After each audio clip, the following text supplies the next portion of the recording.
नमस्कार दोस्तों, मैं जोशीला सत्यप्रकाश आरबीएस क्लासेस दी परीक्षा गुरु में आप लोगों का हार्दिक अभिनंदन करता हूं। मित्रों, आप सभी लोगों का आरबीएस क्लासेस दी परीक्षा गुरु में टीजीटी पीजीटी 2022 जो कि आ चुकी है, आगाज हो चुका है, उसके लिए बेहतरीन प्लेटफॉर्म अगर कोई है तो अपने आरबीएस क्लासेस दी परीक्षा गुरु में जो यूपी के नंबर 1 टीचर आपके सामने रखे गए हैं, आप इनको देख सकते हैं। हिंदी आप हमारे वीडियो ही हमारा बखान या मेरा व्यक्तित्व बताएगा। जो हिंदी में आप लोगों को क्लास दिया हूं उस क्लास को आप देख के बता सकते हैं।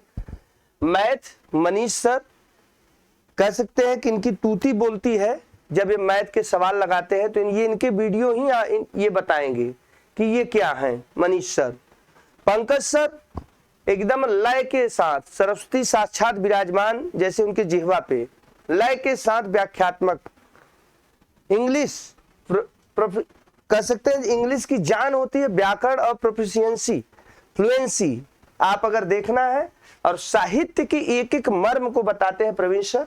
इकोनॉमिक्स सुनील सर का तो बजट पे इतनी गजब की व्याख्या रहती है कि उस बजट से ही आप देख सकते हैं पूरा इकोनॉमिक्स कवर करेंगे बेहतरीन अंदाज में। और ज्योग्राफी ग्लोब को एकदम ग्लोब के भाषा में समझाने वाले जादूगर आयुष सर, और हिस्ट्री और पॉलिटी के एक छत्र बादशाह कह सकते हैं, बादशाहत हासिल किए हैं अशोक सर।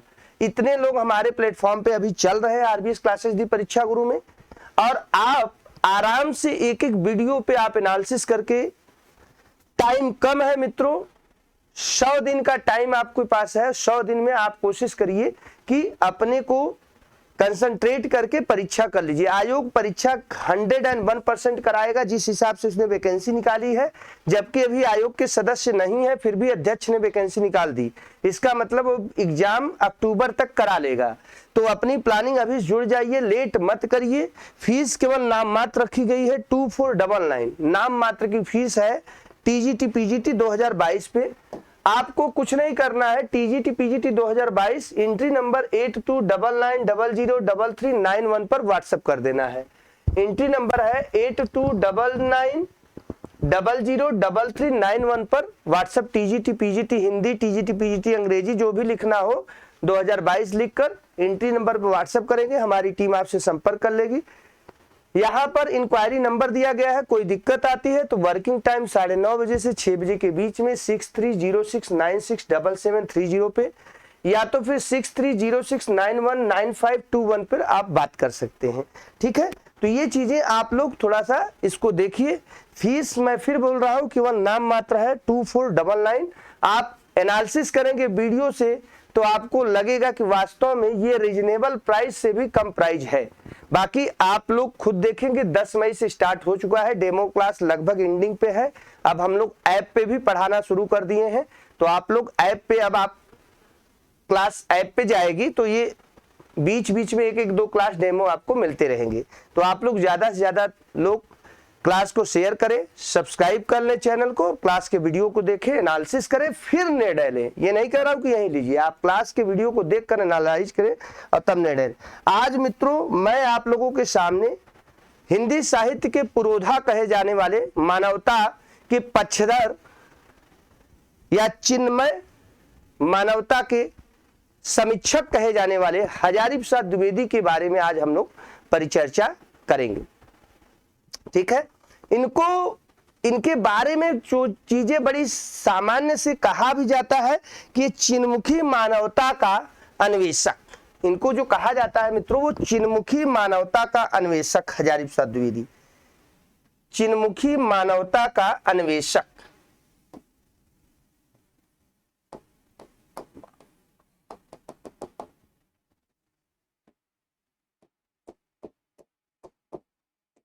हजारी प्रसाद द्विवेदी के निबंधों पर व्यापक परिचर्चा करते हुए आज हम लोग इस पे व्यापक परिचर्चा करेंगे। क्या क्या करेंगे मित्रों? इनके कृतित्व पे चर्चा किया जाएगा। ठीक है, निबंध पर व्यापक परिचर्चा होगी, पर विस्तार पूर्वक होगा। विस्तार पूर्वक चर्चा होगी, विस्तार विश्लेषण, ठीक है। इसके बाद आप लोगों को कुछ विशेष कथन भी देखने को मिलेंगे पूरा, और इनका जन्म स्थान,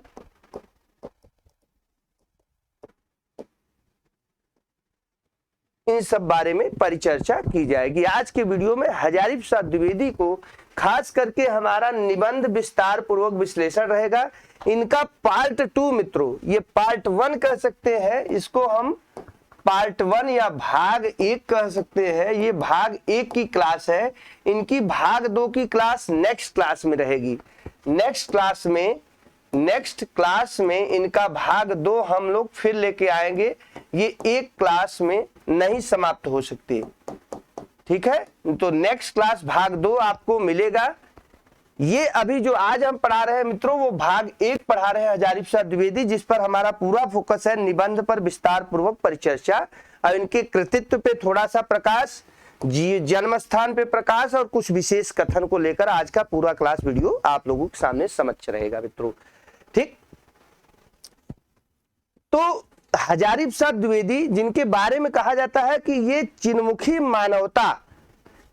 मानवता का अन्वेषक इनको कहा जाता है। क्या कहा जाता है? चिन्मुखी मानवता का अन्वेषक। द्विवेदी जी का जन्म 19 अगस्त 1907 को हुआ था और इनकी जो कह सकते हैं कि मृत्यु हुई थी वो 19 मई 1979 में इनकी मृत्यु हुई थी मित्रों। तो इसी पर व्यापक परिचर्चा हम लोग करते हैं। आइए देखते हैं कि क्या क्या चीजें हैं पूरा।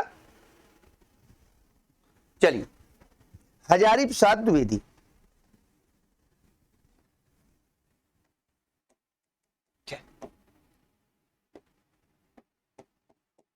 हजारी प्रसाद द्विवेदी, इनका जो जन्म था मित्रों, वो जन्म जो है 19 अगस्त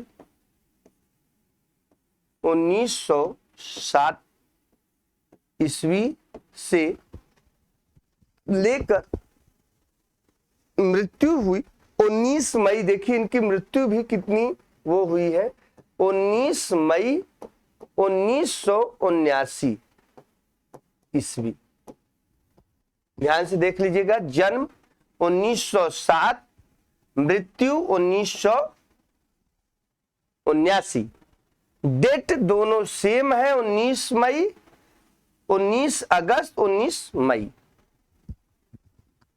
इनका जो जन्म स्थान था वह कई एग्जामों में, टीजीटी पीजीटी में कई बार मित्रों पूछता है इनके जन्म स्थान को, इनके समय को, या इनकी सेटिंग जब रहती है, जब बीच में डाल दी जाते हैं क्वेश्चन, तब पूछता है कि जन्म स्थान। तो ये उत्तर प्रदेश के बलिया जिले के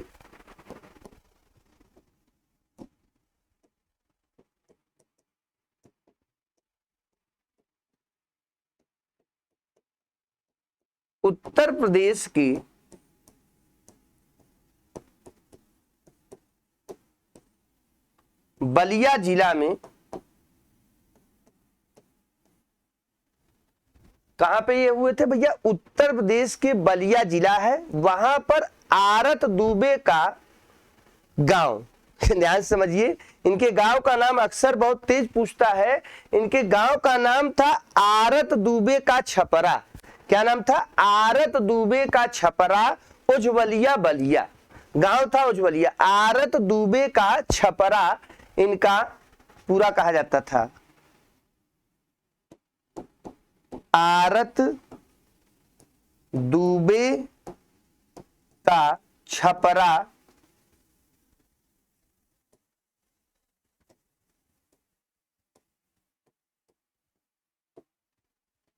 उज्जवलिया।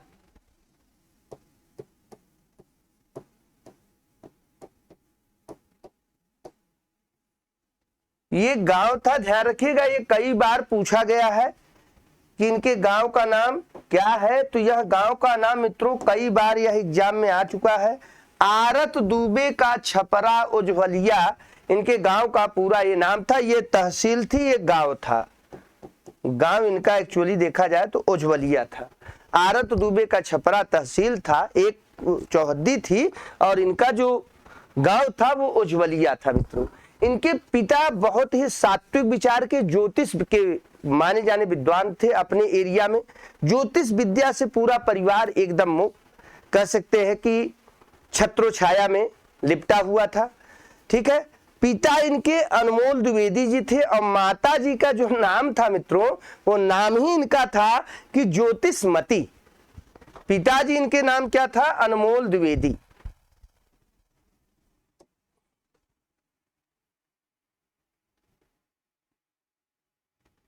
पिता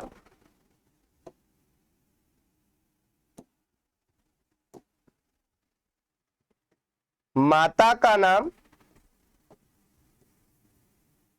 श्रीमती ज्योतिषमती।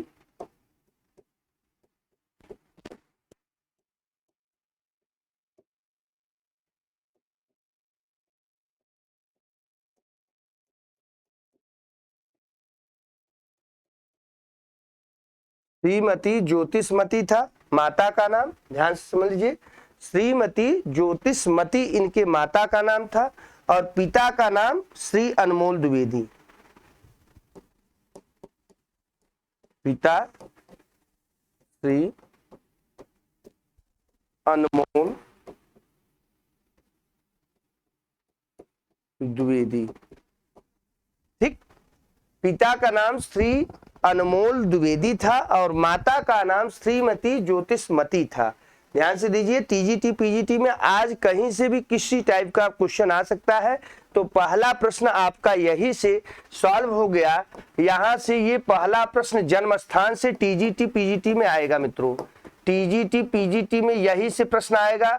यूजीसी में भी पूछा गया था, यूजीसी नेट में यह प्रश्न आया था, गांव से संबंधित नेट में पूछा गया था। समय, ये जो समय है ये प्रश्न और ये मृत्यु का समय ये क्रम में पूछता है। टीजीटी पीजीटी या यूजीसी नेट के क्रमवार में आता है।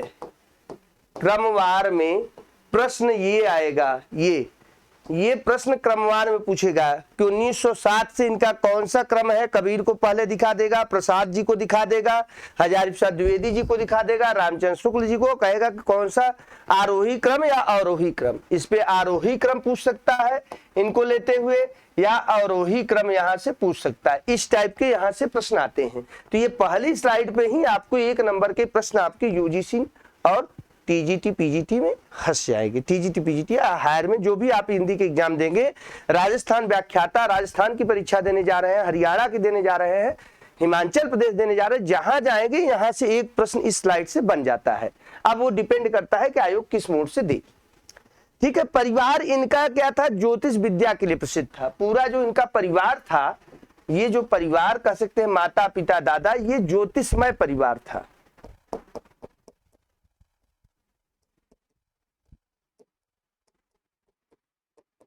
ठीक है, तो जाहिर सी बात है कि ज्योतिष विद्या इनको गिफ्ट में मिली थी। इनको पुरस्कार क्या क्या मिला था, जरा पुरस्कार पे चर्चा कर सकते हैं।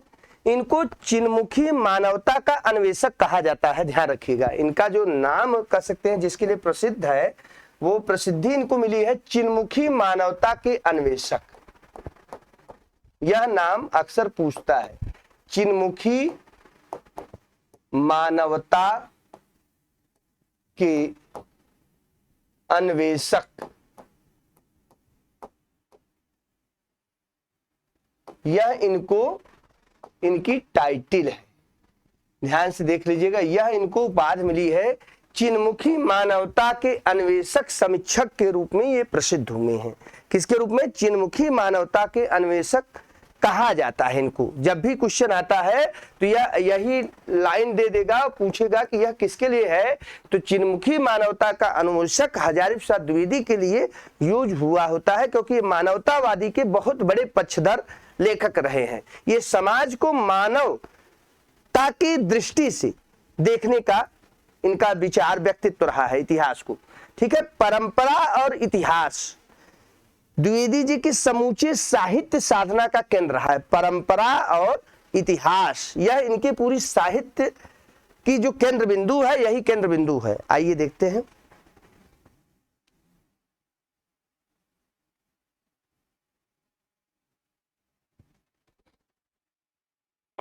चलिए, ठीक है। अब इनके समझिए कि इनका जो मेन चीज है, इनका केंद्र बिंदु क्या था मित्रों? परंपरा और इतिहास।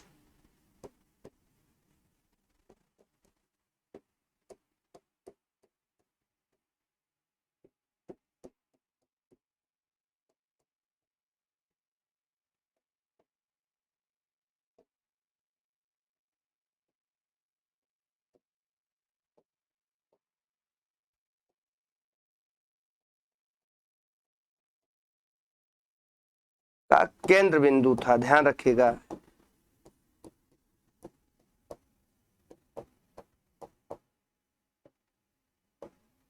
केंद्र बिंदु रहा है। परंपरा और इतिहास इनके समूचे साहित्य का केंद्र बिंदु रहा है, जिससे होकर ये जीवन दर्शन, ठीक है, और क्या कहते हैं, इतिहास दृष्टि और साहित्यिक आदर्श स्थापित किए हैं। जिससे होकर, इसी से होकर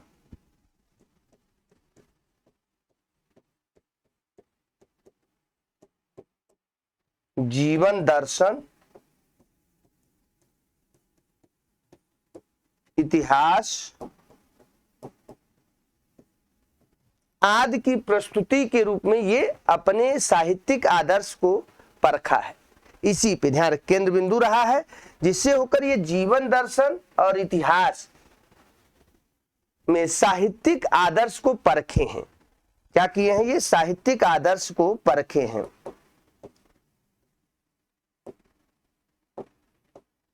आदर्श, साहित्यिक आदर्श को ये इसी के रूप में, तो परंपरा और इतिहास ध्यान रखिएगा, द्विवेदी जी के समूचे साहित्य का केंद्र बिंदु रहे। परंपरा और साहित्य, परंपरा और इतिहास, साहित्य, समूचे साहित्य का, समूची साहित्य का केंद्र बिंदु यही था द्विवेदी जी के। पूरे समूचे साहित्य का अगर केंद्र बिंदु पूछा जाए तो यही दो शब्द से इनकी पूरी केंद्र बिंदु व्याख्या की सकती है, परंपरा और इतिहास।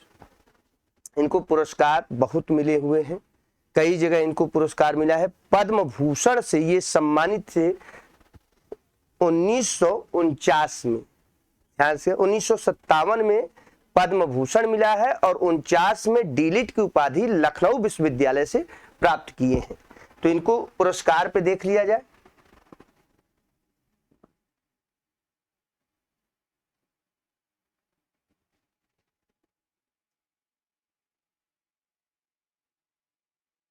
आइए, पुरस्कार।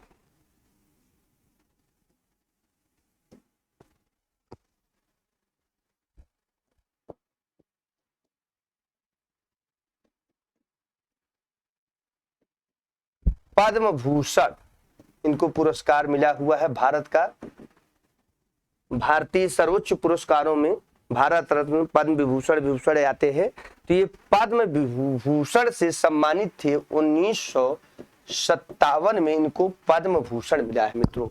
ठीक है, लोग कहते हैं कि पुरस्कार भारत के अगर रत्न मिल जाए, विभूषण, पद्म विभूषण मिल जाए, पद्म भूषण, तो एक गरिमामय व्यक्तित्व झलकता है या कुछ उस तरीके से होती है। तो इनको 1957 में डीलिट 49 में लखनऊ विश्वविद्यालय से इन्होंने किया था। ठीक है, इसके बाद साहित्य अकादमी पुरस्कार 1972 में इनको मिला था आलोक पर्व निबंध के का। ठीक है, साहित्य अकादमी पुरस्कार भी ये पाए हुए हैं। बंगाल के द्वारा साहित्य टैगोर सम्मान भी इनको मिला हुआ है। ध्यान रखिएगा, इनको साहित्य अकादमी टैगोर सम्मान भी इनको मिल चुका है 1962 में।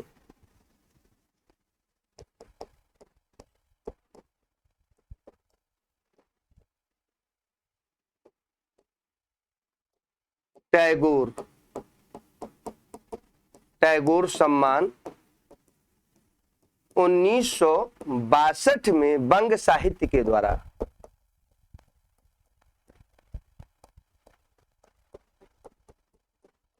द्वारा इनको ये मिला हुआ है। इसके बाद इनको 1972 में मित्रों, सबसे बड़ा ध्यान रखिएगा, 1972 में इनको मिलता है क्या, 1972 में इनको साहित्य अकादमी पुरस्कार, दूसरा सर्वोच्च पुरस्कार, साहित्य अकादमी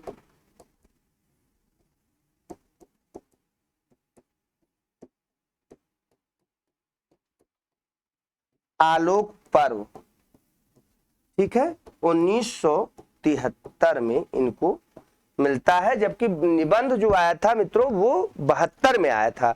आलोक पर्व एक निबंध था, निबंध संग्रह है,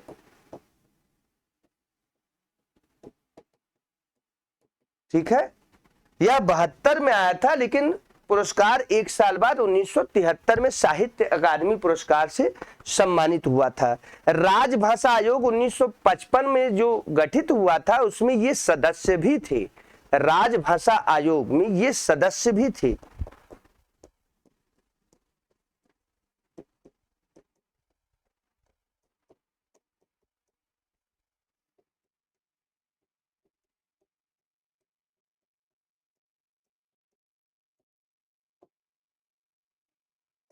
ध्यान रखिएगा, राजभाषा आयोग के ये सदस्य भी थे। और इन्होंने क्या किया था कि ये भारतीय ग्रंथमाला, अभिनव भारती ग्रंथमाला और विश्व भारती, कहां से, शांति निकेतन से, इन्होंने विश्व भारती पत्रिका का संपादन भी किया था।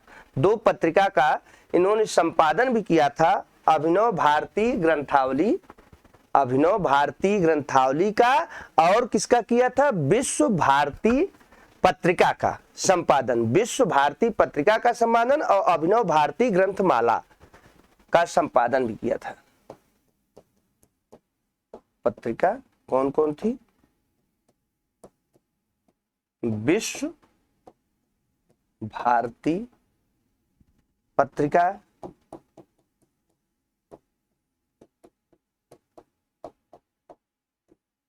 शांति निकेतन से,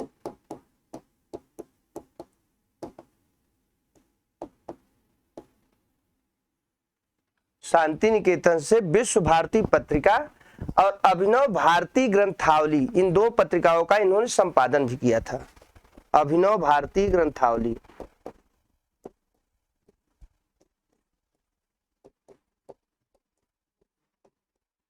ग्रंथावली, इसका संपादन भी इन्होंने किया था मित्रों। ये कुछ इनकी चीजें थी, ये चीजें आप लोग समझ लीजिए। यहाँ से ये सब क्वेश्चन पूछ देते हैं कि इनको क्या क्या मिला था, कौन कैसे कैसे कर सकते हैं, तो ये पूरा इनका एक समग्र था। और साथ में ध्यान रखिएगा, काशी नगरी प्रचारणी सभा, काशी नगरी प्रचारणी सभा की ये अध्यक्ष भी थे 1952-53 में। 1952-53 में काशी नगरी प्रचारणी सभा के अध्यक्ष भी थे द्विवेदी जी, ठीक है। और थोड़ा सा इसको कर देते हैं, काशी नगरी प्रचारणी सभा,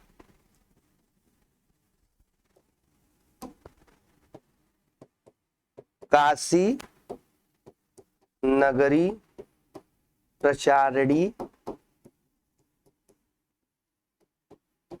सभा 1952-53 में ये अध्यक्ष भी थे, ठीक है, अध्यक्ष भी रहे हैं।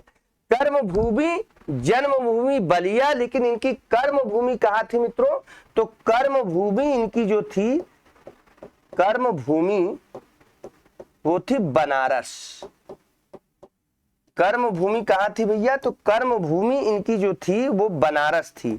ठीक है, हालांकि विश्व शांति निकेतन यूनिवर्सिटी विश्वविद्यालय में इन्होंने अध्यापन कार्य भी कुछ समय किया था, लेकिन इनकी जो साहित्य में प्रचुर कर्म भूमि और प्रसिद्धि मिली थी वो बनारस से ये एकदम उभर के आए थे, हजारी प्रसाद द्विवेदी जी। ठीक है, आइए देखते हैं। और तो इसका आप लोग स्क्रीनशॉट थोड़ा सा इसको बड़ा कर दे तब ले लेते हैं।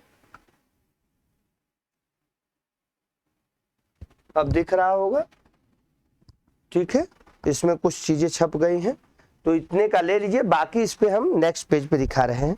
आइए, अब इसके बाद द्विवेदी जी का जो कह सकते हैं कि रचना था वो कई विधाओं में इनके पास अदम्य टाइप के लेख और इनकी रचना थी। तो वही लेख और रचना पर एक समग्र भूमि में थोड़ा सा संक्षिप्त आपको दिखा रहा हूं कि इनके पास कितनी लेखन शैली की विधाएं थी। निबंध पे हम विस्तार पूर्वक परिचर्चा करेंगे मित्रों। तो सबसे पहले इनका हम शुरू करते हैं कृतित्व, द्विवेदी जी के कृतित्व पे परिचर्चा हम लोग शुरू करते हैं।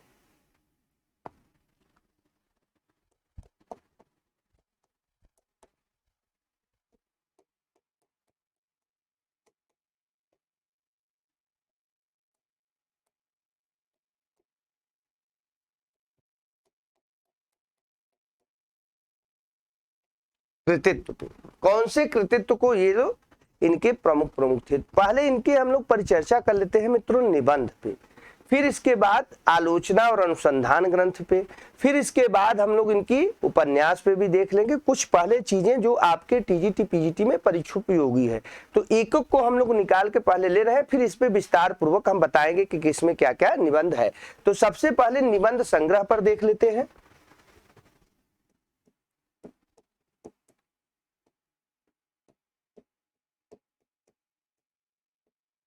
निबंध संग्रह, द्विवेदी जी की निबंध संग्रह। तो इनके निबंध संग्रह अशोक के फूल, ठीक है, 1948 में आया, जिसमें 21 निबंध थे।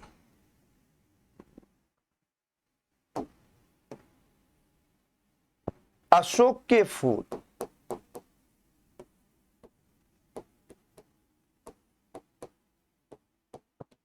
1948 में मित्रों आया और इसमें कुल निबंधों की संख्या 21 निबंध थी। संग्रह है ये, तो 21 निबंध इसमें थे मित्रों। कितने थे? 21 निबंध अशोक के फूल में संकलित थे। इसके बाद कल्पलता आता है 1951 में, उसमें भी क्या है 21 निबंध थे। दूसरा नंबर इनका आता है कल्पलता,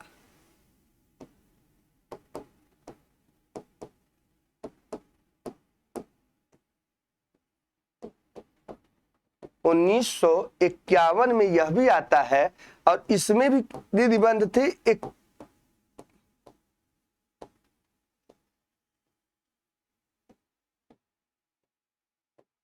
निबंध थे 21 निबंध इसमें भी थे 51 में। ठीक है, इसके बाद इनका जो आता है विचार और वितर्क, इनका एक बहुत अच्छा निबंध संग्रह है।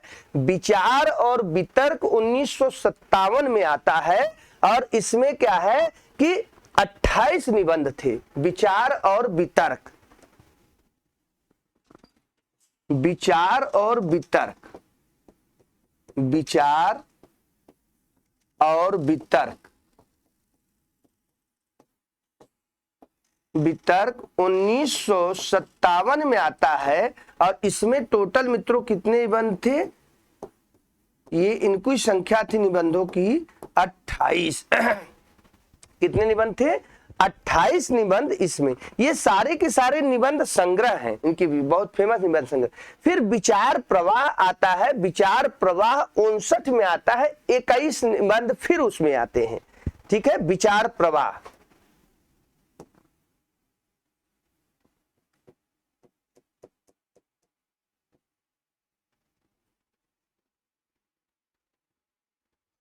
देखिए, जैसे निबंध संग्रह में यह कभी कभी एग्जाम में पूछ देता है कि इसमें कितने निबंध संग्रह हैं या कितने वो हैं, ठीक है, ये क्वेश्चन यहां से पूछ सकता है। तो इसलिए निबंधों को आप लोग विशेष ध्यान रखिएगा कि इसमें कितने कितने निबंध हैं। तो विचार और प्रवाह,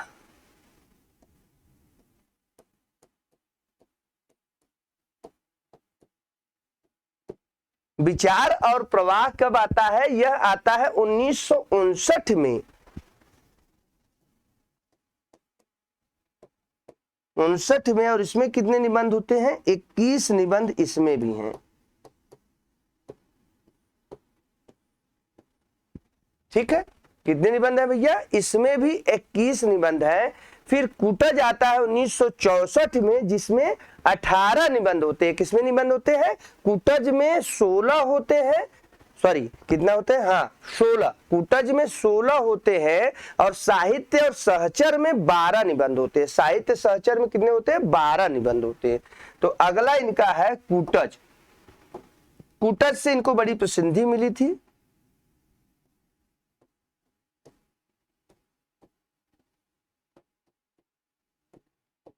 उन्नीस 1964 में, और इसमें 16 निबंध थे।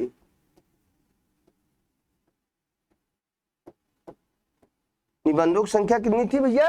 16 निबंध थे। ये 64 में आया था। और साहित्य और सहचर, साहित्य और सहचर 65 में आया था, जिसमें 12 निबंध थे। साहित्य और सहचर,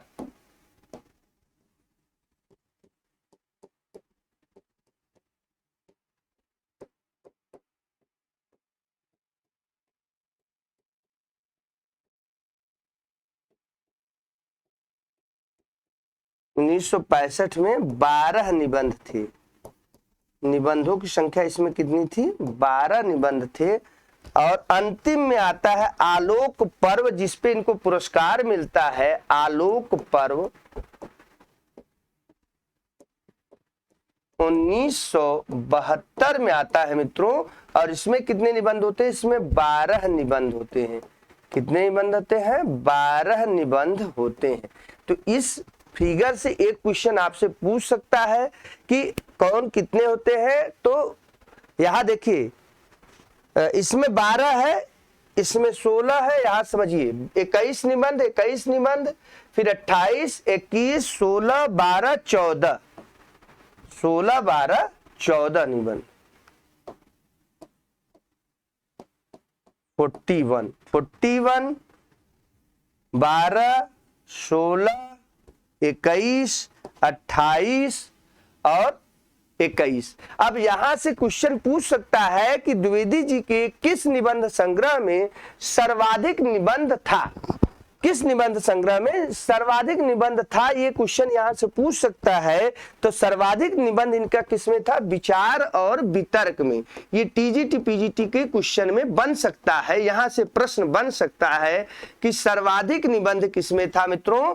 तो सर्वाधिक निबंध किसमें था? ध्यान से देखिए, विचार और वितर्क में 28। साहित्य का साथी किस निबंध संग्रह को उपाधि मिली थी? तो साहित्य का साथी, साहित्य का साथी आलोक पर्व को कहा जाता था। साहित्य का साथी, साहित्य का साथी आलोक पर्व को कहा जाता है। इंपॉर्टेंट है मित्रों, ध्यान से देख लीजिएगा। साहित्य का साथी किस निबंध को कहा गया है? यह क्वेश्चन बहुत अच्छे तरीके से पूछ सकता है कि यह किसके लिए कहा गया है। तो यह साहित्य का साथी किसके लिए कहा गया? सॉरी, साहित्य का जो साथी है वो साहित्य सहचर को कहा गया है। और आलोक पर्व पर अकादमी पुरस्कार मिला हुआ है। साहित्य का सहचर किस निबंध को कहा गया है? तो ये कहा गया है, इसको नहीं, यहां से समझिए ऐसे। साहित्य का सहचर साहित्य के साथी नाम से काफी प्रसिद्धि इसको मिली थी। आलोक पर्व को 1973 में साहित्य अकादमी पुरस्कार मिला था। साहित्य अकादमी पुरस्कार। तो यहां से क्वेश्चन इसका स्क्रीनशॉट ले लीजिए, कई बार पूछा गया है। साहित्य सहचर को एक नाम से और जाना जाता था। इसको साहित्य का साथी, साहित्य का साथी भी कहा गया है। ध्यान रखिएगा, साहित्य का साथी।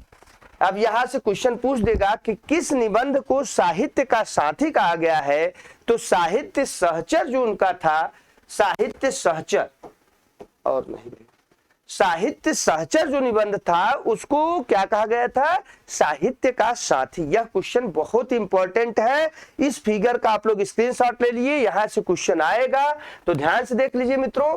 आलोक पर्व में मैं फिर से रिवीजन कर दे रहा हूं, आलोक पर्व में 14 यह निबंध संग्रह है, 14 निबंध थे, 1972 में लिखा गया था, 73 में इसको साहित्य अकादमी पुरस्कार मिला। उसके बाद साहित्य सहचर 1965 में लिखा गया था द्विवेदी जी का, जिसका दूसरा नाम साहित्य का साथी भी पड़ा था। कूटज उनकी प्रसिद्धि का बहुत बड़ा कारण बना था, हालांकि आलोक पर्व पे पुरस्कार मिला था, लेकिन कूटज भी बहुत प्रसिद्धि का कारण रहा और कूटज में 16 निबंध थे। 1964 में कूटज लिखा गया था, इंटर के चैप्टर में है, प्रवक्ता इंटर के चैप्टर में यूपी बोर्ड में है। विचार और प्रवाह में 21 निबंध था, 59 में आए थे। सबसे अधिक निबंध किसमें था, तो विचार और वितर्क में जो 1957 में था, इसमें निबंधों की संख्या 28 थी। ठीक है। कल्पलता 1951 में थी मित्रों, 21 निबंध था। अशोक के फूल 1948 में था और इसमें भी 21 निबंध था। तो यहां से क्वेश्चन बनेगा, इसको आप लोग देख लीजिए, ये बहुत इंपॉर्टेंट फिगर डायग्राम दिया गया है। निबंध और सन तो आपको पता होता है, लेकिन किसमें कितने निबंध है यह जानना जरूरी है मित्रों, यह बहुत ही महत्वपूर्ण है कि किसमें कितने निबंध है। तो ये निबंध संग्रह में आप लोग यहां से देख लीजिए। इसके बाद हम एक एक निबंधों को बताते हैं कि एक एक निबंध पे इनके क्या क्या चीजें रही है। साहित्य सहचर साहित्य के साथी नाम से भी जाना जाता था। ठीक है। अब हम लोग चलते हैं कि एक एक में कौन कौन कितने कितने निबंध है, इस पे हम लोग परिचर्चा कर लेते हैं। चलिए, अशोक के फूल सबसे नंबर 1 पहले उठाते हैं। अशोक के फूल 1948 में आया, 21 निबंध थे। इसमें मेन निबंध कौन कौन थे, प्रमुख निबंध कौन कौन थे, तो उसको देख लिया जाए, इसमें नाम नोट कर लिया जाए जहां से क्वेश्चन बनते हैं। आइए कि यह किसमें संग्रहित है। तो नंबर 1 निबंध संग्रह, द्विवेदी जी का नंबर 1 निबंध संग्रह है अशोक के फूल।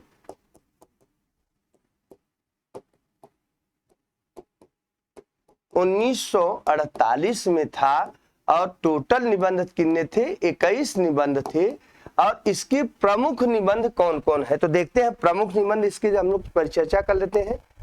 प्रमुख निबंध, अशोक के फूल के प्रमुख निबंध कौन कौन है, तो इसमें बसंत आ गया,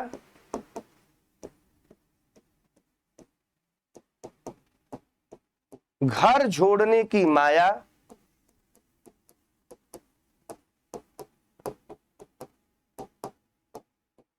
अशोक के फूल,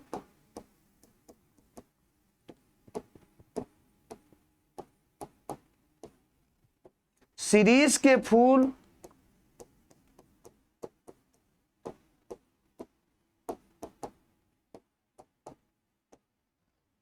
ठीक, ये कुछ प्रमुख, बसंत आ गया, घर जोड़ने की माया, अशोक के फूल, शिरीष के फूल, ये कुछ विशेष इसमें से हम बता रहे हैं कि कौन कौन इसमें है न। तो इस टाइप में भी क्वेश्चन पूछ सकते हैं कि कौन से किसमें आया है। ठीक है। तो ये चीजें आप लोग ध्यान से देखिएगा, यहां से भी क्वेश्चन पूछ सकता है कि किसमें कौन कौन निबंध आया है। एक कुत्ता और मैना इसमें ही था, एक कुत्ता और मैना इसी अशोक के फूल में ही था मित्रों। तो ध्यान से देखिए, एक कुत्ता का मैना, नया वर्ष आ गया, वह भी इसी में था। ठीक। और एक दो और निबंध है जो प्रसिद्ध है, भारतीय फलित ज्योतिष, भारतीय फलित ज्योतिष इसी में था।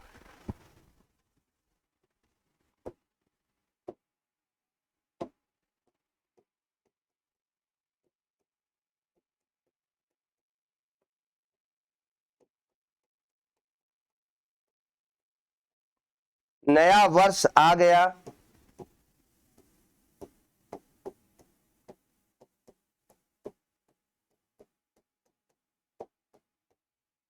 एक कुत्ता और मैना,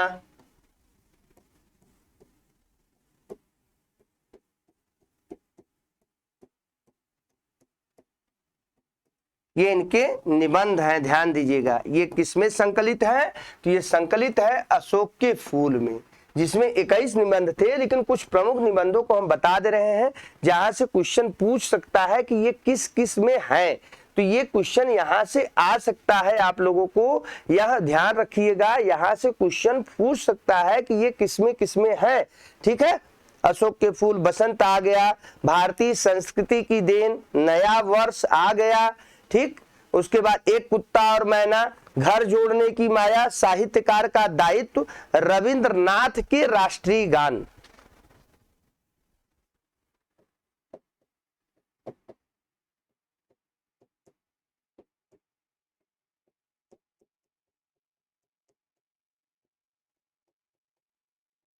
ठीक है,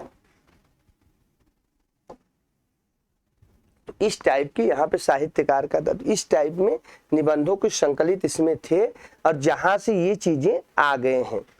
ठीक, तो देखिए, बसंत आ गया, घर जोड़ने की माया, अशोक के फूल, भारतीय फलित ज्योतिष, नया वर्ष आ गया, एक कुत्ता और मैना, रविंद्रनाथ के राष्ट्रीय गान, और सीरीज के फूल सीरीज के फूल कल्पलता में था मित्रों, यहाँ नहीं था। अशोक के फूल इसमें था, सीरीज के फूल कल्पलता में था। सीरीज के फूल किसमें था? कल्पलता में। अभी ध्यान आ गया, थोड़ा सा स्लिप कर गया था। तो ये प्रमुख निबंध है जहां से क्वेश्चन पूछ सकता है। ठीक है, यहां से क्वेश्चन पूछ सकता है और यह प्रमुख निबंध है साहित्यकार का देन, साहित्यकार का दायित्व, साहित्यकार का दायित्व, भारतीय संस्कृति की देन, यह भी इसी में थे।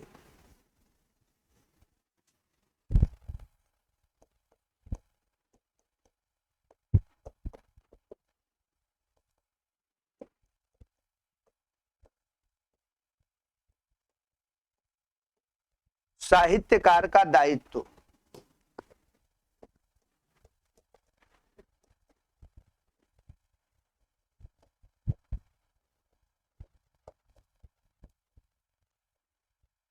तो ये प्रमुख निबंध अशोक के फूल में थे, जहां से क्वेश्चन बहुत बार पूछता है और कहता है कि यह किस निबंध संग्रह में है। तो ध्यान रखिएगा, अशोक के फूल 1948 में 21 निबंध जो थे, इसमें मैं प्रमुख प्रमुख निबंध बता दिया, इंपॉर्टेंट है। बसंत आ गया, इंपॉर्टेंट है। घर जोड़ने की माया, इंपॉर्टेंट है। अशोक के फूल में ही है। भारतीय फलित ज्योतिष, यह भी है। नया वर्ष आ गया, यह भी इंपॉर्टेंट है, यह क्वेश्चन आया था हायर में, यह क्वेश्चन मित्रों पूछा था।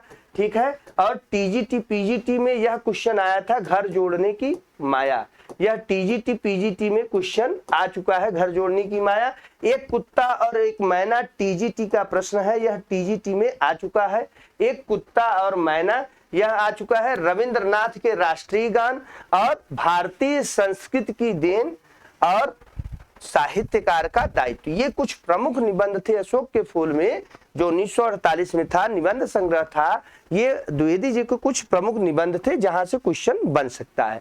दूसरा हम लोग लेते हैं कल्पलता पे, दूसरा लेते हैं मित्रों कल्पलता।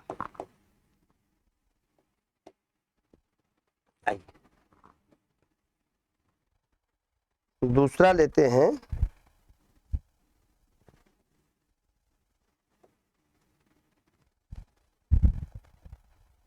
कल्पलता। ठीक है, इसमें भी कितने निबंध थे? 21 निबंध थे। कल्पलता में भी 1951 में आया था। तो इसमें जो इनके प्रमुख थे, इसमें सीरीज के फूल थे, नाखून क्यों बढ़ते थे, आम फिर बौरा क्यों गए, आम फिर बौरा गए, ये सब बहुत विशेष इसमें थे। ठाकुर जी का बटोर, ये सब इसमें निबंध थे। तो इनको हम लोग देख सकते हैं।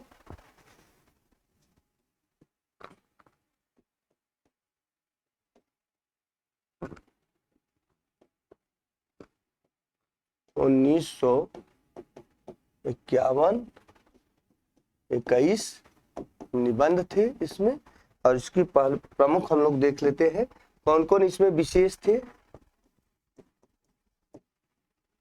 विशेष कौन कौन है? तो इसमें पहला है नाखून क्यों बढ़ते हैं। इसमें नाखून पांचवी प्रवृत्ति को दिखाया गया है। इसमें द्विवेदी जी ने कहा है कि नाखून जो होता है वो पाश्विक प्रवृत्ति होता है। जैसे मनुष्य में नाखून पशुता बढ़ती है, वैसे ही हमारे नाखून भी बढ़ते हैं, तो इनको काट देना चाहिए, पशुता को काट देना चाहिए, अलग कर देना चाहिए। तो नाखून क्यों बढ़ते हैं, माने पाश्विक प्रवृत्ति हमारे अंदर क्यों आती है। यहां से समझिए कि नाखून क्यों बढ़ते हैं, इसका भावार्थ था पाश्विक प्रवृत्ति से। पाश्विक वृत्ति या प्रवृत्ति क्यों बढ़ती है मानव में, यह एक व्यंग निबंध था, उसी पे यह इस टाइप में लिखा गया था। ठीक है, नाखून क्यों बढ़ते हैं, तो नाखून से तात्पर्य यहाँ मानव की जो पाश्विक प्रवृत्ति है उसको दर्शाया गया है। आम फिर बौरा गए, शिरीष के फूल, ठाकुर जी का बटोर, सब इसी में इनके निबंध थे। ठीक है,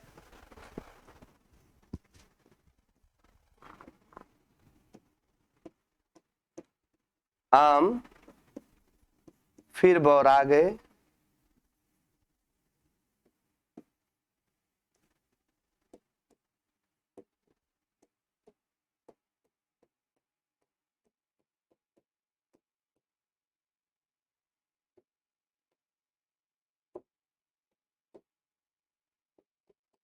शिरीष के फूल यहाँ था मित्रों, शिरीष के फूल।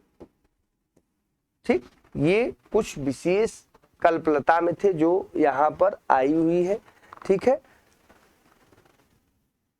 वह चला गया, एक निबंध बड़ा अच्छा था, वह चला गया, इनका बड़ा फेमस में तो नहीं था लेकिन छोटा सा निबंध था, वह चला गया। भगवान महाकाल का कुंठा नृत्य, भगवान महाकाल का कुंठा नृत्य, और धर्मस्य तत्वम गुह्याम, धर्मस्व तत्वम गुह्याम भी इसी में निबंध था।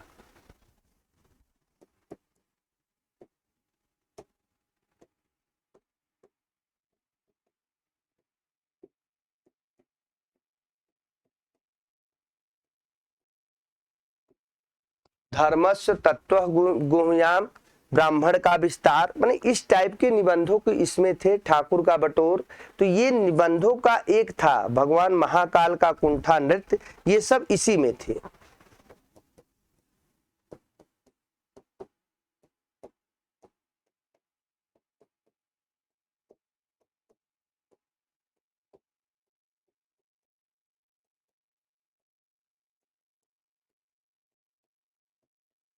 ठाकुर का बटोर,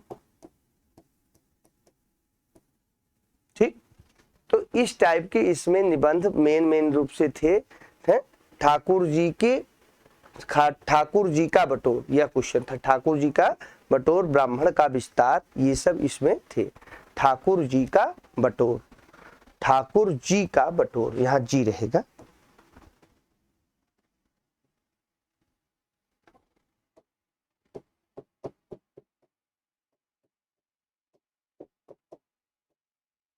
ब्राह्मण का विस्तार,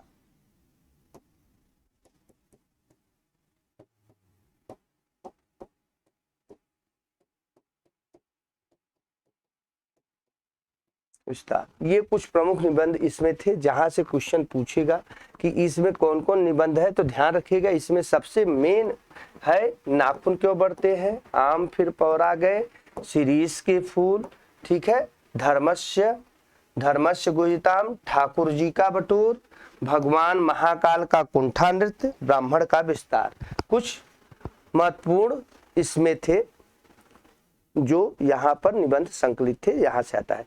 तीसरे पर हम लोग आते हैं विचार और वितर्क पर। विचार और वितर्क में भी कितने निबंध थे, 21 निबंध है। 1900 कब आया था ये मित्रों, 1959 में आया था। ठीक है, महिलाओं की लिखी कहानियां भी एक थी, एक इसमें थी महिलाओं की लिखी कहानियां,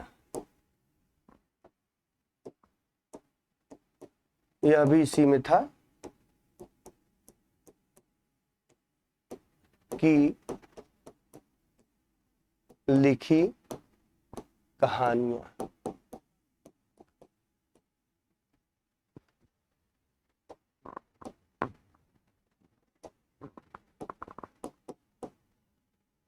ठीक, महिलाओं का लिखी कहानी है। तो ये इसके आप लोग नोट कर लीजिएगा। ये कल्पलता में संकलित थे मित्रों। यहाँ से क्वेश्चन पूछता है, खास करके वो जो मैंने तीनों दिए हैं, ये तीनों कई बार टीजीटी में पूछ चुके हैं।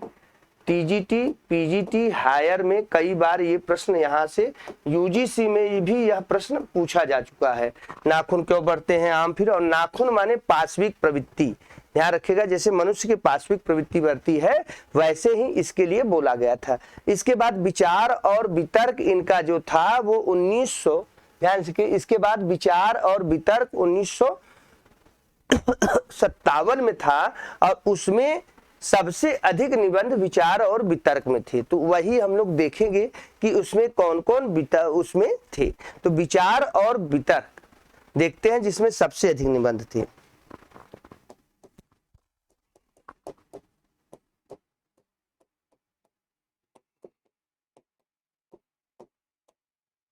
वितर्क 1957 में था मित्रों, सर्वाधिक निबंध थे, 28 निबंध थे। कितने निबंध थे? 28 निबंध थे। ध्यान रखिएगा, अगर निबंधों की संख्या पूछेगा तो सबसे अधिक निबंध किसमें थे? विचार और वितर्क में 28 निबंध थे। 57 में आया था। तो इसमें ध्यान रखिएगा, पंडितों की पंचायत, सहज भाषा का प्रश्न, ये सब इसमें आए थे। जबकि दिमाग खाली है, ध्यान रखिए, देखिए, जबकि दिमाग खाली है, पंचायतों के प्रश्न,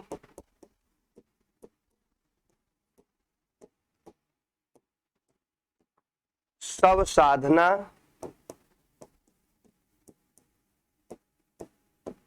ठीक, ये कुछ इसमें थे। विचार और वितर्क में थे। साहित्य के नए मूल्य, साहित्य का प्रयोजन, लोक कल्याण, साहित्य के नए मूल्य, साहित्य का प्रयोजन, लोक कल्याण,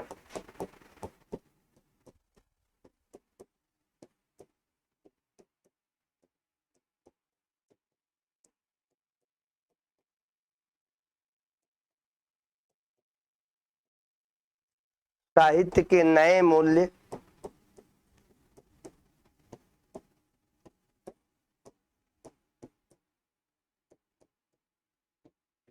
ये द्विवेदी जी में कुछ प्रमुख रूप से, खास करके जिसमें सबसे अधिक थे तो इसमें थे वैष्णव कवियों की रूप उपासना, हिंदी का भक्ति साहित्य, वैष्णव कवियों की रूप उपासना और हिंदी का भक्ति साहित्य, कुछ ये महत्वपूर्ण चीजें थी।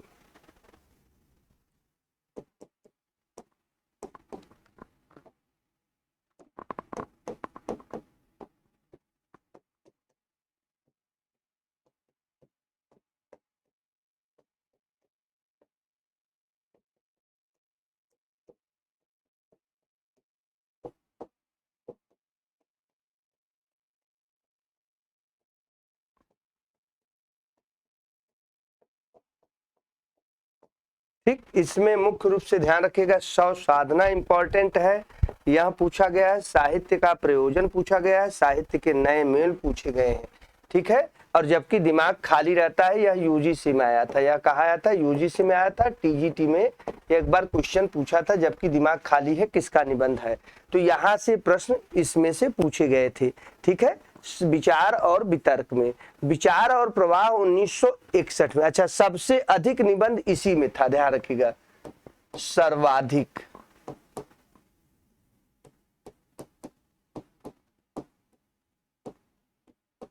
द्विवेदी जी के सभी निबंध संग्रहों में सर्वाधिक निबंध किसमें था? तो सर्वाधिक निबंध इसी में था, ध्यान रखिएगा। 28 निबंध थे विचार और वितर्क में। यहां से प्रश्न ये पूछेगा। विचार और प्रवाह में कौन कौन थे? तो धर्म चक्र था, ठीक है, संकीर्णता पर हथौड़े की चोट था, ठीक, और विश्व भाषा हिंदी थी। आइए देखते हैं विचार और प्रवाह।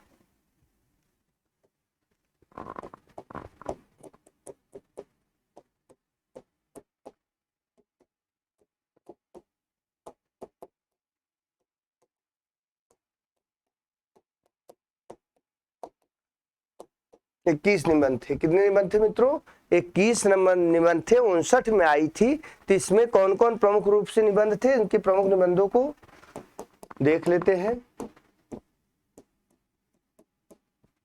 धर्मचक्र, इसमें यह कई बार क्वेश्चन में पूछा गया था कि धर्मचक्र, संकीर्णता पर हथौड़े की चोट, इस टाइप के प्रश्न आपको घुमा के दे सकता है। विश्व भाषा हिंदी साहित्य में व्यक्ति और समिष्ट,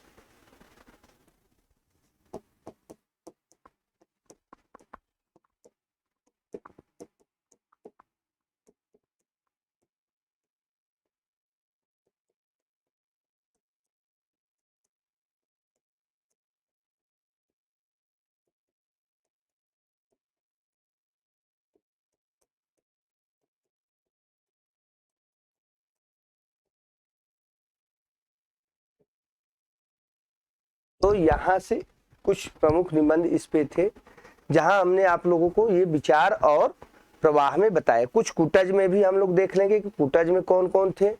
ठीक है, वर्षा, इनका एक निबंध था, वर्षा घनपत से घनश्याम तक। वर्षा घनपत से घनश्याम तक यह पूछा गया था।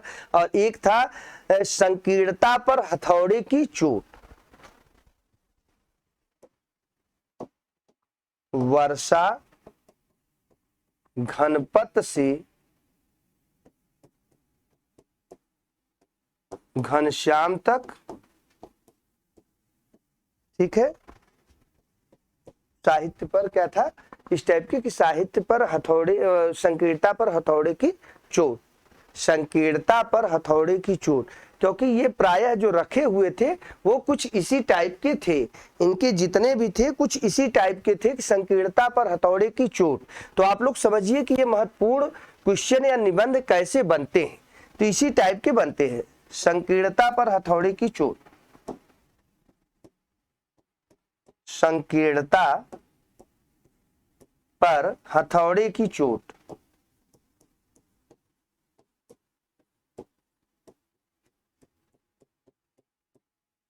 तो ये इनके इसमें थे। यहां पे ध्यान रखिएगा, ये यहां पर यह भी सबसे महत्वपूर्ण है, क्योंकि यहां से जो प्रश्न पूछेगा वो यही पूछेगा कि खास करके इसमें जो आया हुआ है विश्व भाषा हिंदी आया हुआ है एग्जाम में। ठीक है, वर्षा से घनपत से घनश्याम तक यह पूछा गया है, यूजीसी में ये पूछा गया था और टीजीटी में एक बार क्वेश्चन उठ चुका है। वर्षा से घनपत से घनश्याम तक ये प्रश्न और ये विश्व भाषा हिंदी पूछा जा चुका है कि किस संकीर्णता पर हथौड़े की चोट। अब इसके बाद इनका कूटज निबंध था।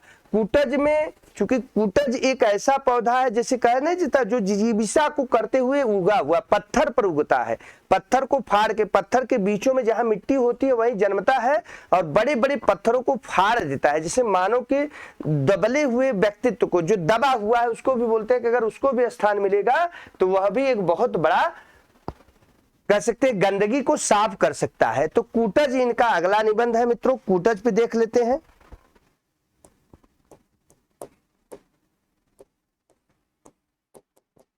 कूटज पे इनके क्या क्या चीजें कही गई हैं, तो इनके इस तरीके से कुल मिलाकर इनकी चीजें आप लोग देखिएगा। इसका पार्ट 2 भी हम लोग देंगे। पार्ट 2 में इनके उपन्यासों पर परिचर्चा व्यापक रूप से होगा। साहित्य में हिमालय की परंपरा, साहित्य में हिमालय की परिपरता, जीवेद शरद शतम, जीवेद शरद शतम इनका यह इसी में था। जीवेद शरद शतम, जीवेद शरद शतम,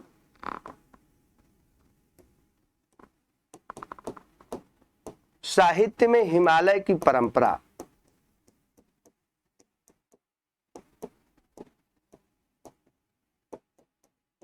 हिमालय की परंपरा। ठीक है, और इसी में इनका जो था, इसी में मुख्य रूप से एक था कूटज, कूटज इसी में खुद एक था। ठीक है, तो कूटज में भी 1964 कब आया था, 64 में आया था कूटज, और इसमें कितने थे, 16 निबंध थे। कूटज में कितने निबंधों की संख्या थी, कूटज में मित्रों 16 निबंध कूटज में थे। अब इसके बाद हम लोग देख लेते हैं साहित्य सहचर पर फिर। ठीक है, और आलोक पर्व, जिसपे इनको साहित्य अकादमी मिली हुई है, तो इस पे भी ये लोग लिखे हुए हैं, वो चीजें देख लीजिए। और भी कुछ विशेष इनके निबंध हैं जो इसमें कूटज में थे। वैशाली,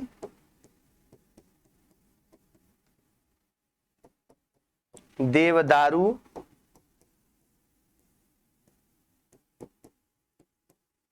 गुरु नानक,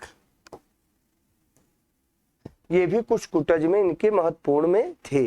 ठीक है, हिंदी का वर्तमान और भविष्य, हिंदी का जो वर्तमान चल रहा है और भविष्य क्या है, इस टाइप के निबंध इनके थे, हिंदी की वर्तमान और भविष्य।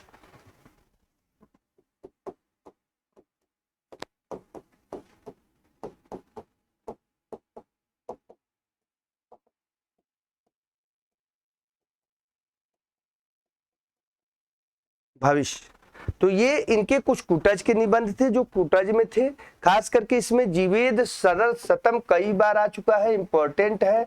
यह यूजीसी में आ चुका है मित्रों, और टीजीटी में, पीजीटी में, दोनों में कई बार, एलटी में भी शायद आया हुआ है। इतने में यह क्वेश्चन पूछा गया है, जीवेद शरद शतम।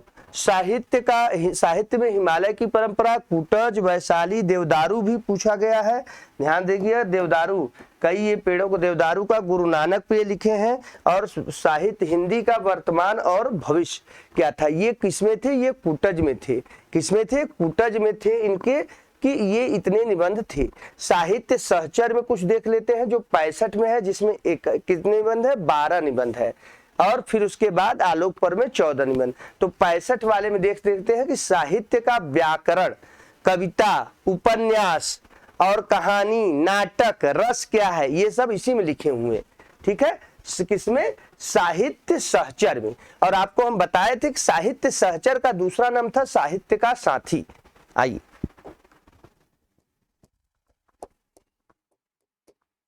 साहित्य सहचर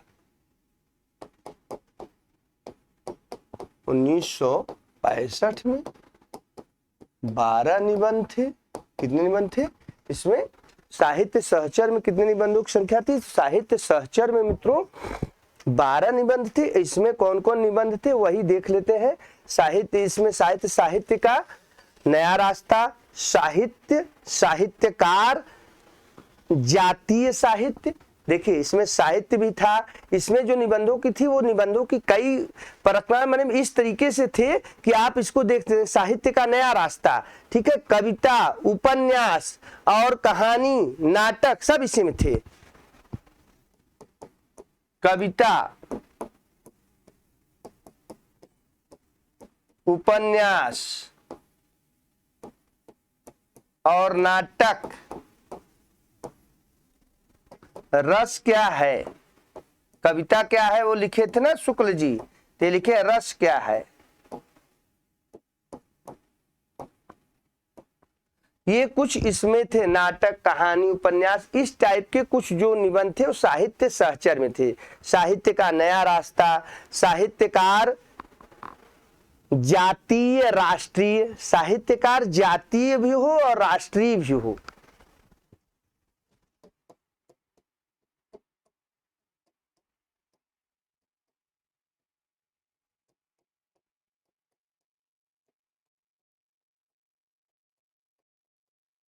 राष्ट्रीय, साहित्य का नया रास्ता,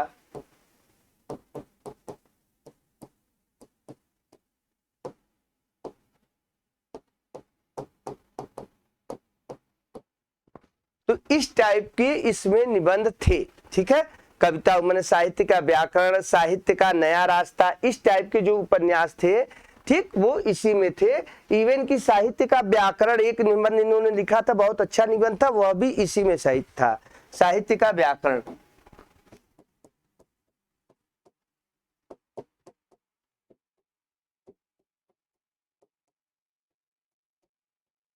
व्याकरण, तो इस टाइप के इनके निबंध थे। ये सब निबंध पूछे जाते हैं, कई बार एग्जामों में आते हैं कि कौन किसमें है, तो ये सब आप लोगों को पता रहेगा, तो यहाँ से क्वेश्चन बन सकता है। मित्रों, साहित्य और सहचर, इसमें सबसे है रस क्या है, यह इनका अच्छा इंपॉर्टेंट है। कविता वाला इंपॉर्टेंट है, और साहित्य का व्याकरण, साहित्य का व्याकरण यह इंपॉर्टेंट है, यह पूछा गया है। साहित्य का नया रास्ता अंतिम हम लोग देखते हैं। ठीक है, साहित्य जो सहचर था, इसी को एक नया नाम, इसी को साहित्य का साथी भी नाम दिया गया था, ध्यान रखिएगा। साहित्य सहचर को ही एक नाम दिया गया था साहित्य का साथी।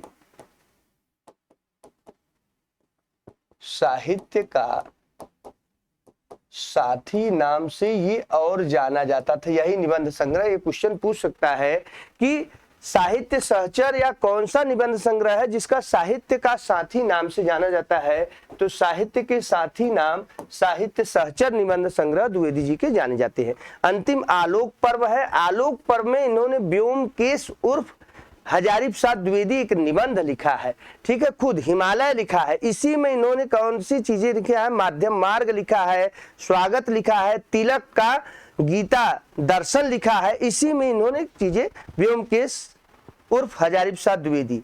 तो आइए अंतिम में देखते हैं आलोक पर्व।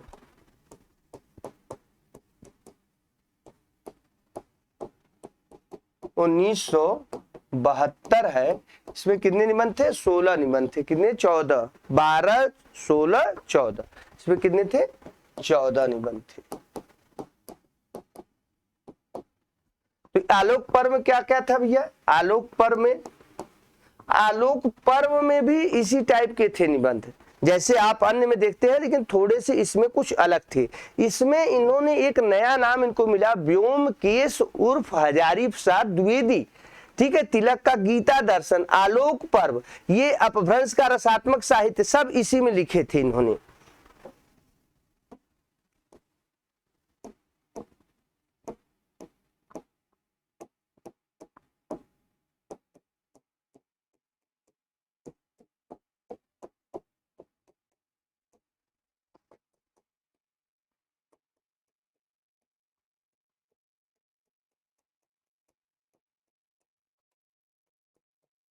गीता दर्शन, और इसी में लिखे तो व्योमकेश उर्फ हजारीप्रसाद द्विवेदी।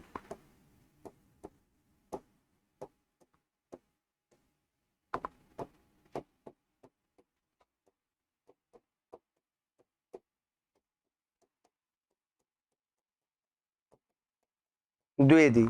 तो ये इनके आलोक पर्व के कुछ है। प्राचीन ज्योतिष, भारतीय ज्योतिष, ठीक है, शाक्त मत का स्वरूप माय, ये जो कुछ जिन्होंने लिखा था ये इसी में लिखे थे। हिमालय, ठीक है, प्राचीन ज्योतिष, भारतीय ज्योतिष, ये सब इसी में डाले थे। इसमें निबंध इन्होंने लिखा था। हिमालय,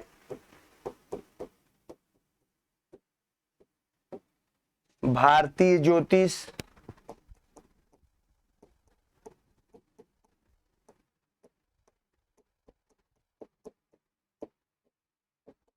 प्राचीन ज्योतिष। ज्योतिष से इनका पुराना नाश्ता था, पूरा परिवार ही ज्योतिष से था। तो ये यहाँ से ये चीज ध्यान रखिए। इसमें जो सबसे महत्वपूर्ण है वो सबसे महत्वपूर्ण है व्योमकेश। व्योमकेश इनका हजारीप्रसाद द्विवेदी का, खुद इन्होंने हजारीप्रसाद द्विवेदी ये अपना नाम से निबंध लिखे हैं। हिमालय है, ये दोनों इंपॉर्टेंट हैं, ठीक है। अपभ्रंश का रसात्मक साहित्य और तिलक का गीता दर्शन, इस टाइप के इत्यादि टाइप के निबंध इसमें लिखे थे इन्होंने। और भाषा सर्वेक्षण भी इन्होंने लिखा था। एक क्या लिखा था? भाषा सर्वेक्षण भी इन्होंने एक लिखा था। और इसी टाइप के निबंधों को ये संकलित किए थे। तो इनके इतने निबंध आलोक पर्व थे जो मैंने इंपॉर्टेंट कर दिया। एक भाषा सर्वेक्षण भी था, भाषा सर्वेक्षण भी इनका एक निबंध है। ये सब नाम सोचिए, आप लोग पहली बार सुन रहे होंगे, नए नाम है ये सब निबंध। कोई भी यूजीसी में पूछ सकता है कहीं से भी। तो इस टाइप के इनके आलोक पर्व में 1972 में 14 निबंध थे, ठीक है। अब इनके कुछ प्रतिनिधि निबंध थे। तो प्रतिनिधि निबंध वही थे जो हम लोगों को आए हुए थे। तो भीष्म को क्षमा क्यों नहीं किया गया, नाखून क्यों बढ़ते हैं, बसंत आ गया है, अशोक के फूल, कूटज, शिरीष के फूल, कुछ प्रतिनिधि ठाकुर का कुआं, एक कुत्ता एक मैना, मनुष्य को साहित्य का, मनुष्य ही साहित्य का लक्ष्य है। और इसमें लगभग एक निबंध और था जो आप लोग नहीं होंगे, अब मैं नाच्यो बहुत गोपाल। अब प्रतिनिधि निबंध देख लेते हैं, द्विवेदी जी के प्रतिनिधि निबंध।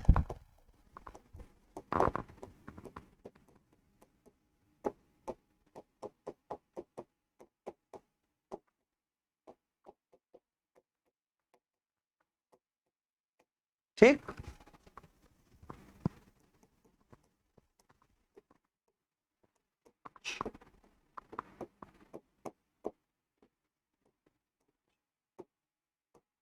बहुत गोपाल इनका निबंध है, ध्यान रखिएगा, प्रतिनिधि निबंधों में है। ठीक है। अशोक के फूल,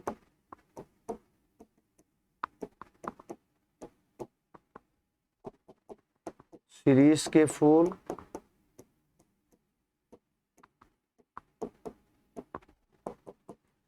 कूटज,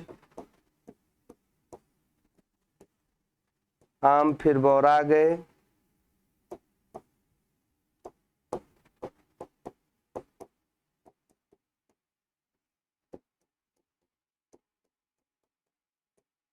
एक कुत्ता और मैना,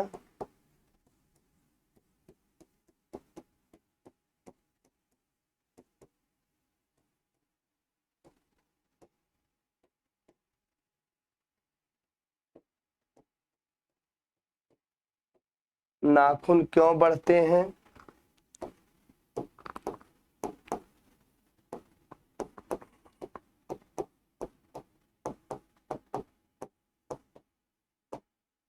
ये इनके कुछ प्रतिनिधि निबंध है। ठीक है। भीष्म को क्षमा क्यों नहीं किया गया, सौ साधना, ठाकुर का बटोर, ये कुछ इनके प्रतिनिधि निबंध थे।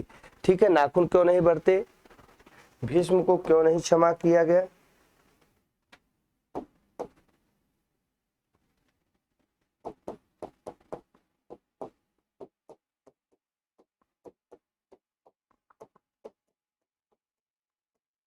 क्षमा किया गया, ठाकुर जी का बटेर,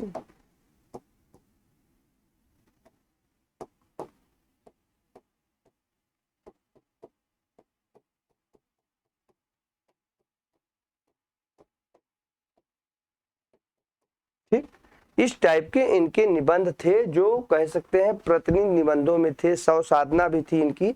ये जो प्रतिनिधि निबंध है यह ध्यान से रखिएगा, यह क्योंकि जबकि दिमाग खाली है भी है इसी में, जबकि दिमाग खाली है, सौ साधना, ये सब प्रतिनिधि निबंध कहे गए। जबकि दिमाग खाली है,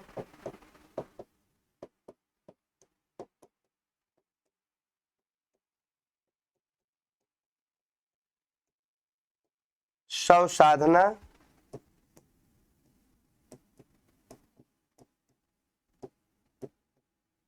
इसका स्क्रीनशॉट ले लीजिए भैया। ये इनके कुछ प्रतिनिधि निबंध है जो आपके एग्जाम में यहां से प्रश्न आ सकते हैं। तो इनके कूटज, ठीक है।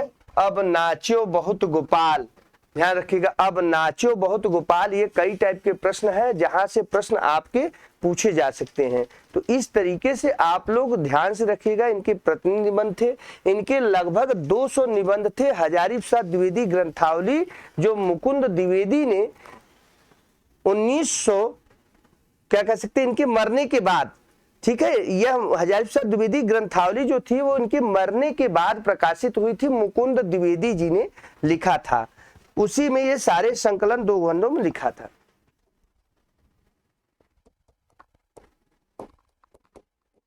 हजारी प्रसाद द्विवेदी ग्रंथावली 2 खंड में था। ठीक है। 11 भाग में है। यह किसने किया है, मुकुंद द्विवेदी, इनके बेटे का नाम था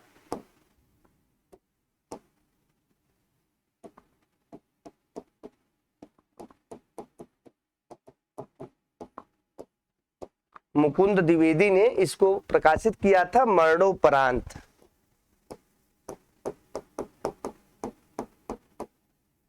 परांत यह संपादित किए थे मुकुंद द्विवेदी, इनके पुत्र थे। ठीक है। हजारी प्रसाद द्विवेदी की 11 भाग में थी हजारी प्रसाद द्विवेदी ग्रंथावली। ठीक है। और जो ये कहते थे कि माने ये चीजें हैं, वही ये बात, इसमें लगभग 200 निबंध 2 खंडों में रखे गए थे। कितने थे, 2 खंड था, लगभग 200 निबंध।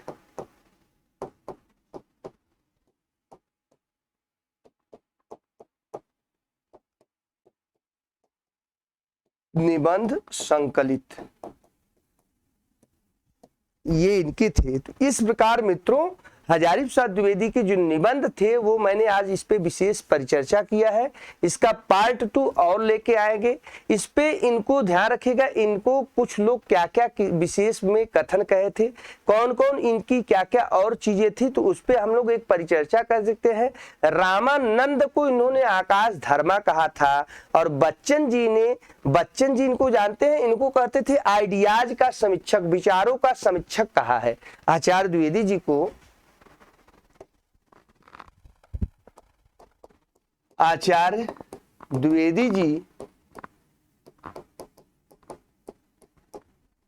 बच्चन सिंह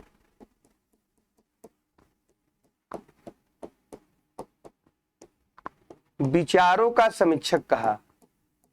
विचारों मतलब आइडियाज,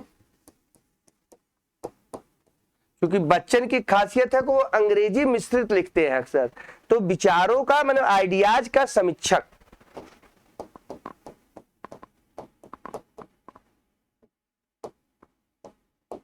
यह उपाधि किसको बच्चन सिंह जी ने दिया? हजारी प्रसाद द्विवेदी को। इन्होंने कहा कि ये आइडियाज के समीक्षक, इनको क्या कहा है?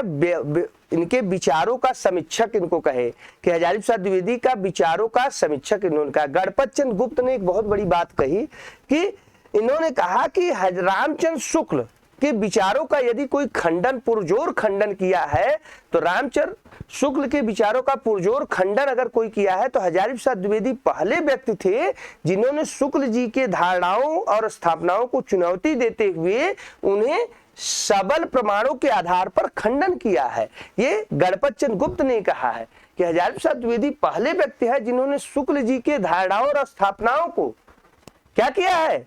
चुनौती देते हुए जो धारणा थी, जो स्थापना था, उनको चुनौती दिया। ये गणपत चंद्र गुप्त जी ने हजारी प्रसाद द्विवेदी के बारे में बहुत अच्छी कथन कहा था। तो बच्चन सिंह, ध्यान रखिएगा, बच्चन सिंह का यह कथन किसके लिए है? विचारों का आइडिया समीक्षक किसके लिए कहा गया? हजारी प्रसाद द्विवेदी के लिए। हजारी प्रसाद द्विवेदी के लिए उन्होंने ये लाइन बोला था। इसके बाद इन्होंने, ध्यान रखिएगा, इसके बाद भी इनके क्वेश्चन और भी बनते हैं। इनके क्वेश्चन आते हैं कि हजारी प्रसाद द्विवेदी पहले व्यक्ति थे जिन्होंने शुक्ल जी के धारणाओं और स्थापनाओं को चुनौती देते हुए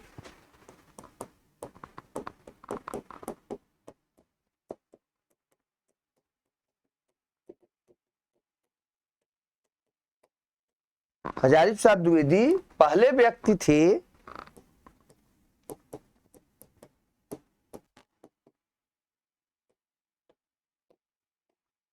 जिन्होंने शुक्ल जी के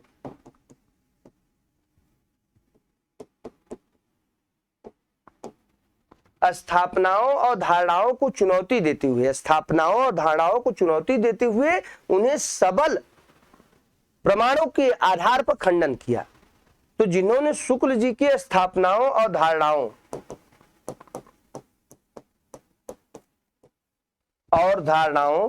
चुनौती देते हुए सबल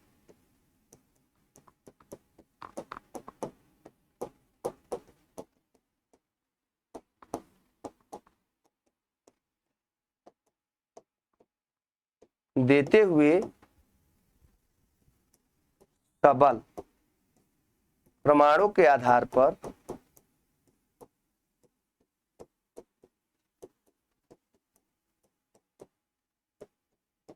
खंडन किया। ये किसने कहा था? गणपत चंद्र गुप्त ने।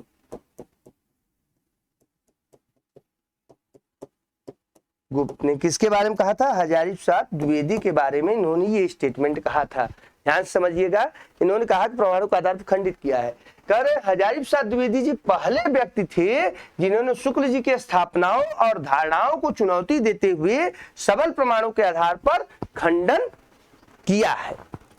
हजारी प्रसाद द्विवेदी जी ने रामानंद को आकाश धर्मा कहा था। ध्यान रखिएगा, एक क्वेश्चन यह भी आता है तो ये कथन पूछ सकता है किसने कहा था, किसके बारे में है? तो ये द्विवेदी जी के बारे में है, गणपत चंद्र गुप्त ने कहा है। और एक विशेष चीजें, रामानंद को आकाश धर्मा, रामानंद को आकाश धर्मा किसने कहा? हजारी प्रसाद द्विवेदी जी ने।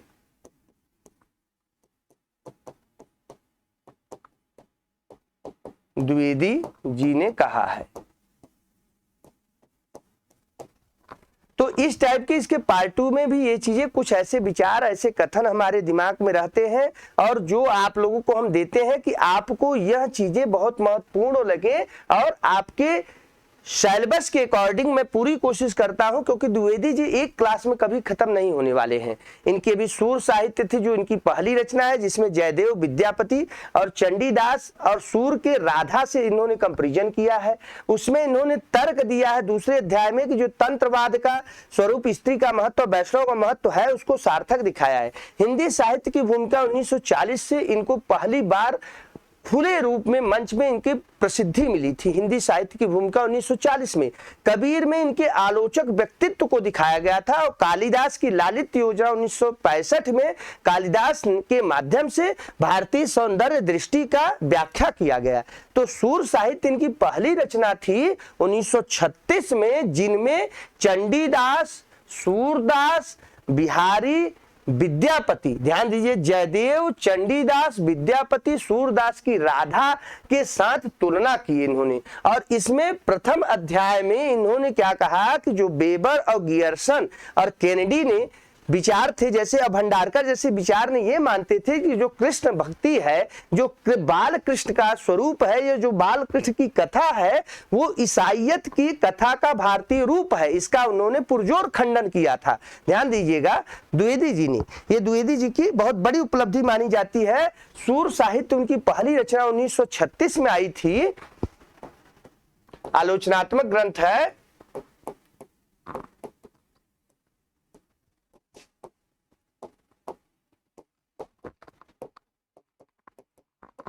पहली रचना है, ध्यान रखिएगा, ये क्वेश्चन पूछ देगा। सूर साहित्य उनकी पहली रचना है जिसमें जयदेव, चंडीदास, इसमें क्या क्या है, जयदेव,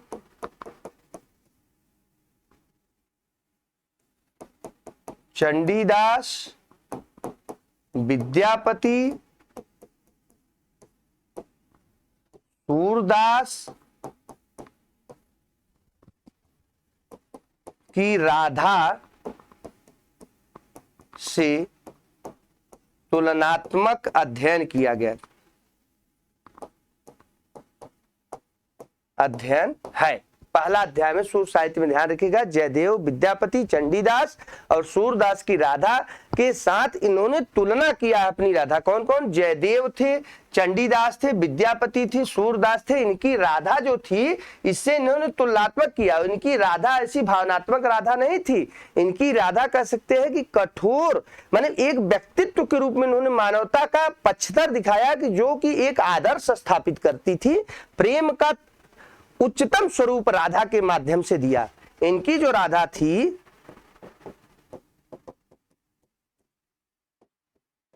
राधा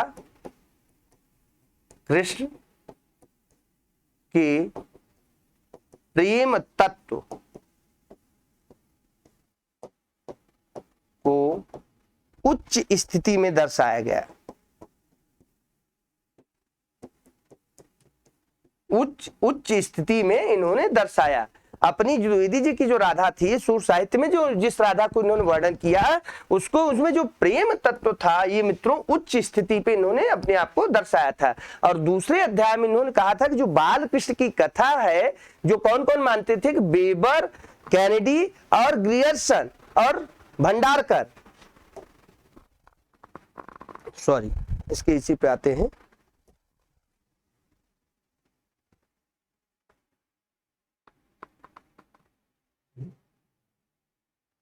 ठीक है, ये पहला मत था। दूसरा मत,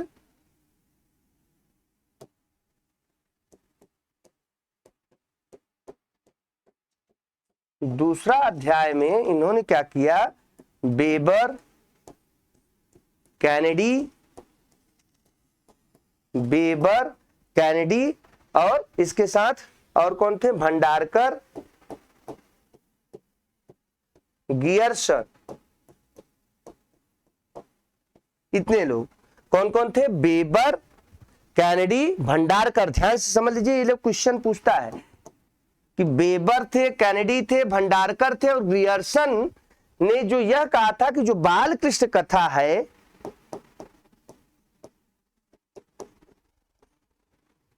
कृष्ण कथा है, वह ईसाईयत कथा का भारतीय रूप है। इस बात को जो इन्होंने कहा, वेबर, कैनेडी, भंडारकर, गियर्सन ने कहा कि जो बाल कृष्ण की कथा है वो ईसाईयत कथा का भारतीय रूप है, इसका पुरजोर खंडन द्विवेदी जी ने किया था। इस बात का पुरजोर खंडन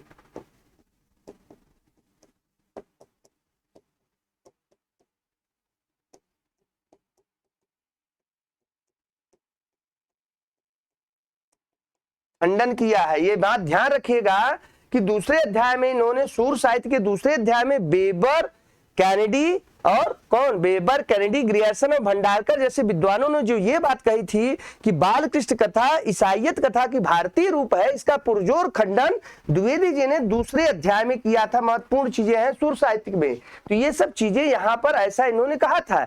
हिंदी साहित्य की भूमिका से इनको प्रसिद्धि मिली थी। ठीक, ये सब चीजें थोड़ा सा नोट कर लीजिएगा। यहाँ पे हिंदी साहित्य की भूमिका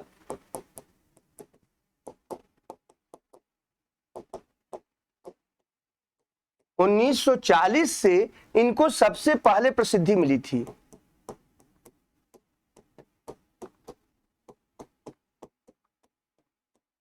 प्रसिद्धि मिली थी, ध्यान रखें। इसी ग्रंथ से इनको सबसे पहले प्रसिद्धि हिंदी साहित्य की भूमिका से मिला था। और यह ऐतिहासिक सांस्कृतिक की व्याख्या की गई थी। इसमें हिंदी साहित्य का ऐतिहासिक सांस्कृतिक व्याख्या की गई थी। इसमें क्या था, हिंदी साहित्य का ऐतिहासिक सांस्कृतिक व्याख्या, हिंदी साहित्य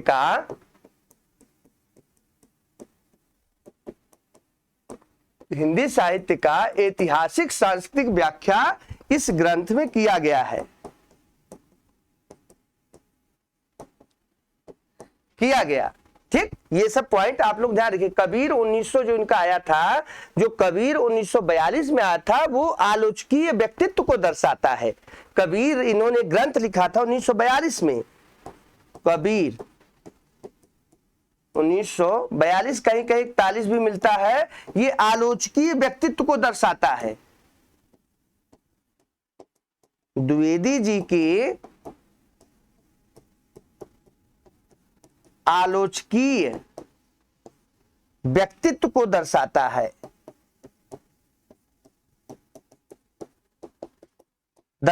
ठीक है। कबीर 1942-41 भी कभी कभी मिलता है, तो यह आलोचकीय व्यक्तित्व को इनको दर्शाया गया है। ठीक है। कालिदास की लालित योजना 1965 में इन्होंने कालिदास के माध्यम से भारतीय सौंदर्य दृष्टि की व्याख्या की है। कालिदास का लालित योजना 1965 में इन्होंने एक लिखा है।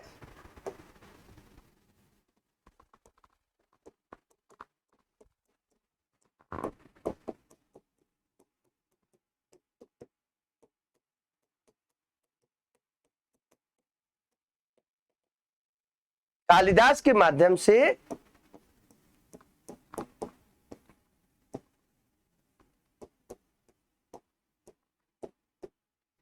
भारतीय सौंदर्य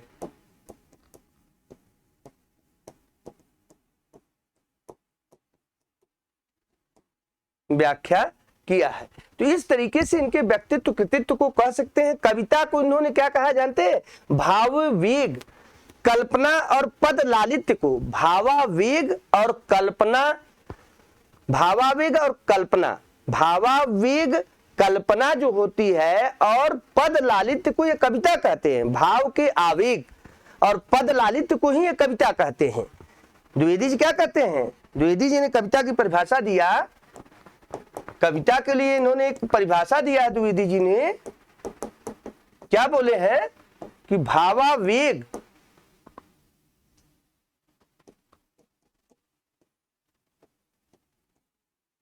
कल्पना, भावावेग कल्पना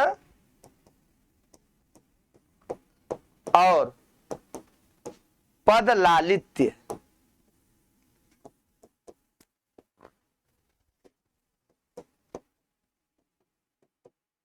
कविता माना। द्विवेदी जी ने किसको कविता माना है? ध्यान रखिएगा, इन्होंने कहा कि भाव आवेग की जो कल्पना है और जो पद लालित्य होता है साहित्य में, वही क्या होती है? कविता होती है। इनकी बहुत अच्छी परिभाषा है। जीवन को मनुष्य, इन्होंने क्या कहा कि कबीर द्विवेदी जी माने क्या कहते थे? मनुष्य को मनुष्य की दृष्टि से देखने के पक्षपाती थे।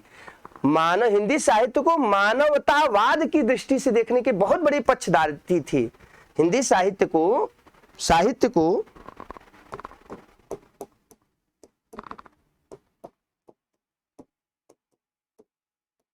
मानवता की दृष्टि से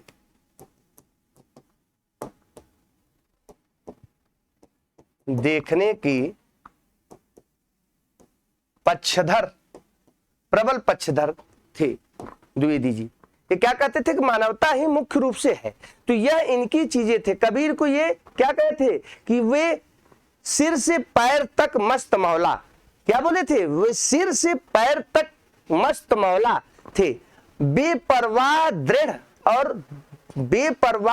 और प्रतिज्ञ थे। ठीक है, भाषा का डिक्टेटर कबीर के लिए इन्होंने यूज किया था। तो ये सब चीजें द्विवेदी जी के एक अलग व्यक्तित्व को लिए कबीर के बारे में इन्होंने क्या बोला था कि वे सिर से पैर तक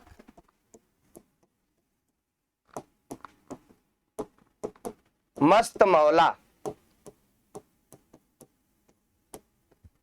बेपरवाह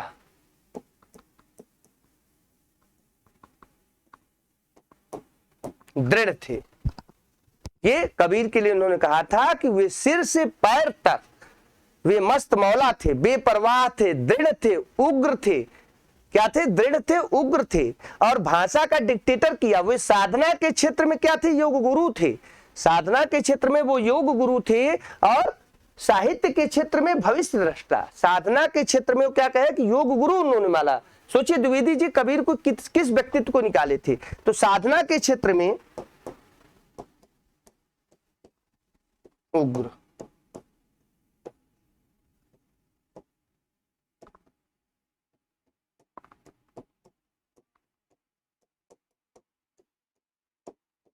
योग गुरु उनको कहा और साहित्य में युग दृष्टा कहा। साहित्य के क्षेत्र में क्या उनको बोला कि साहित्य के क्षेत्र में भविष्य दृष्टा है। साहित्य के क्षेत्र में भविष्य दृष्टा।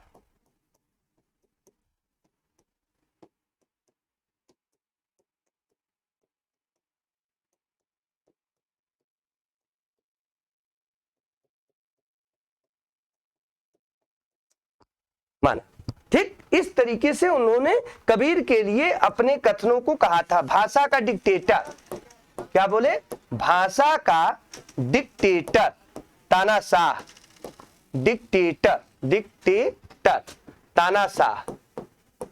इसका हिंदी भाषा का तानाशाह। वो जब जैसे चाहे वैसे अपने हिसाब से भाषा को अपने आप से कर देते। तो कहते थे जहां जैसे चाहे उसको तोड़ मरोड़ कर अगर कोई प्रदर्शित कर सकता है तो कबीर है।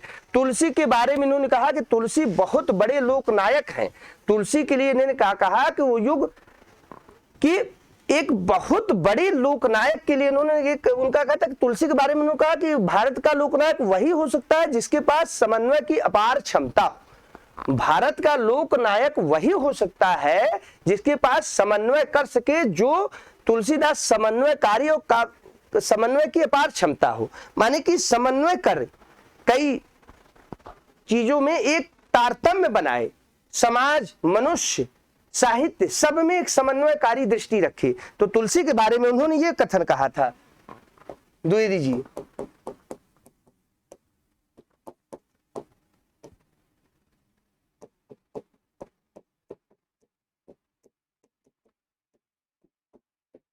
तो इस तरीके से कहने का मतलब ये इस तरीके से उन्होंने कहा था कि तुलसी के लिए भारत का लोकनायक वही हो सकता है।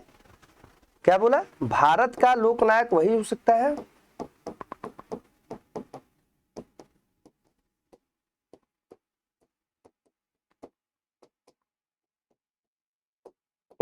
है जिसके पास समन्वय की अपार क्षमता हो।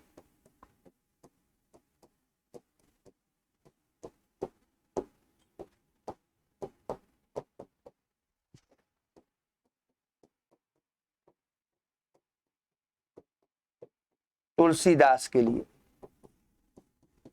लोकनायक शब्द कहा कि तुलसीदास में समन्वय की अपार क्षमता है। तुलसीदास के लिए समन्वय के पार क्षमता। सूर के बारे में भी इन्होंने कथन कहा था, सूर के कि वो बालक हृदय लेकर पैदा हुए और संत तक बालक हृदय ही बने रहे। क्या कहते हैं कि वो बालक हृदय लेकर पैदा हुए। सूर के लिए उन्होंने एक वर्ड यूज किया था कि वो बालक हृदय लेकर पैदा हुए, अंत तक बालक हृदय लिए हुए संसार की यात्रा निभा गए। बालक हृदय लेकर पैदा हुए थे और क्या कहा कि बालक और अंत तक बालक हृदय को लेकर साहित्य माने लेकर अपना जीवन निभा गए। बालक हृदय लेकर पैदा हुए थे। देखिए सूर के बारे में इन्होंने कथन कहे थे, सूरदास द्विवेदी जी का कथन ये बहुत अच्छा है कि वे बालक हृदय लेकर पैदा हुए थे, बालक हृदय लेकर पैदा हुए और अंत तक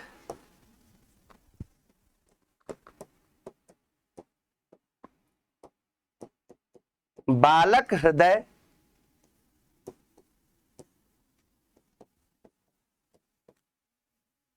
निभा गए। माने अपने अंतिम तक वो बालक हृदय लेकर पैदा हुए, बालक हृदय के साथ साथ वो अंत तक निभा गए। और फिर उन्होंने कहा कि सूरदास में ऐसी बेजोड़, क्या कहते हैं, बाल स्वभाव के वर्णन में सूरदास बेजोड़ समझे जाते हैं। बाल स्वभाव के वर्णन में सूरदास बेजोड़ समझे जाते हैं। रूपक का ये क्या कहते थे, ये जो रूपक थे कि ये इस तरीके से मानव अलंकार को हाथ जोड़कर उनके पीछे दौड़ता था। ये इस टाइप के कथन थे ना कि अलंकार, उसके अलंकार शास्त्र हाथ जोड़कर पीछे दौड़ता था। और रूपक तो उनके कह सकते हैं कि रग रग हर पंक्ति में रूपक उनमें भरा था। तो इस प्रकार से उपमाओं का बाढ़ आ जाता है, रूपकों का वर्षा होने लगती है। यह कालिदास के लिए, सूरदास के लिए था। तो ये बालक हृदय लेकर पैदा हुए। तो इस तरीके से सूरदास के बारे में, कबीर के बारे में, तुलसी के बारे में, प्रेमचंद के बारे में हजारी प्रसाद द्विवेदी ने अपने कथनों को कहा है। मित्रों, उनकी कुछ अन्य रचनाएं भी थीं, उन पर भी इनका साहित्य का एक आधिपत्य था, वह भी रचना केंद्र बिंदु थे।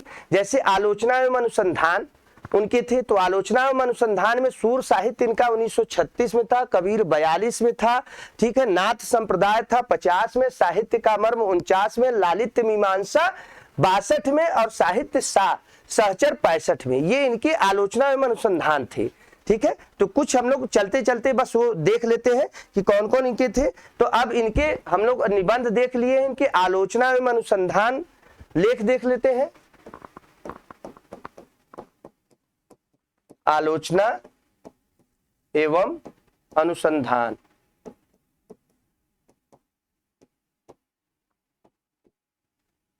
कौन कौन थे ये देख लेते हैं।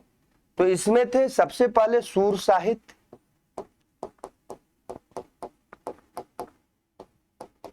उन्नीस 1936 में पहली रचना, पहला ये था, ठीक। तो सूर साहित्य क्या था, सूर साहित्य इनका प्रथम था, सबसे पहले उन्होंने वही लिखा था। फिर कबीर लिखे थे 1941 में, फिर इसके बाद इन्होंने नाथ संप्रदाय लिखा था 1950 में। कबीर इनका आया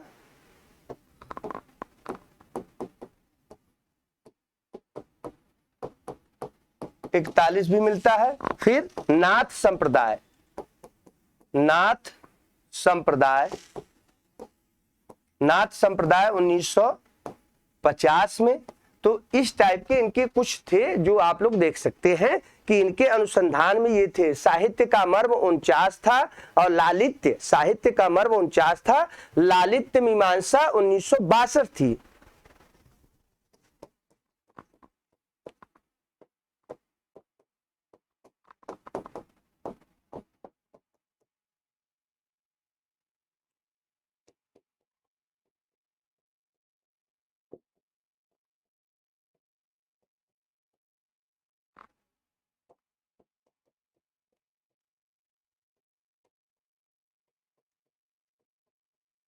साहित्य सहचर, ठीक है। तो ये इस टाइप के इनके कुछ ग्रंथ थे जो कई बार कालिदास की लालित्य योजना भी थी, वही था सारा इस टाइप के इन्होंने लिखा था। मृत्युंजय रविंद्र भी लिखे थे। तो इस टाइप के इनके कुछ आलोचना एवं अनुसंधान के जो लेख थे वो थे 49 में, 62 में, ठीक है।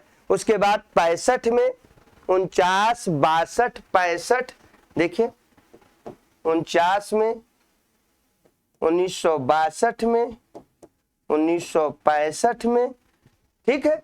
और कालिदास की लालित्य योजना भी 65 में आई थी, ठीक। इसके बाद इनका था मृत्युंजय रविंद्र, रविंद्र जी के प्रति बहुत थी। मृत्युंजय रविंद्र 1963 में थी, मृत्युंजय रविंद्र।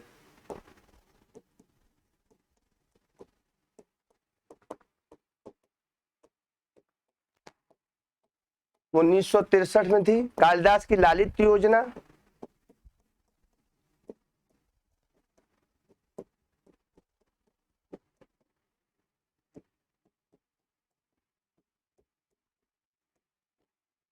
उन्नीस सौ 65 में इस टाइप के इन्होंने लिखा था। मध्यकालीन बोध का स्वरूप 1970 में लिखा था।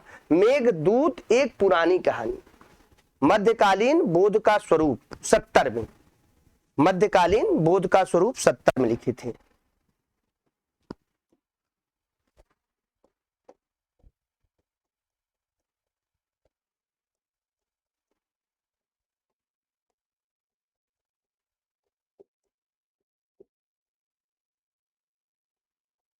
सत्तर में, और मेघदूत एक कहानी,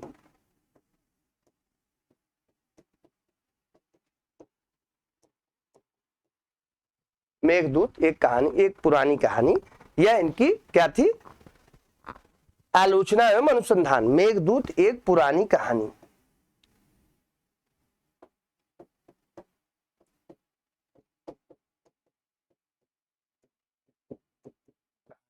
ये आलोचना का है, इसका स्क्रीनशॉट ले लीजिए।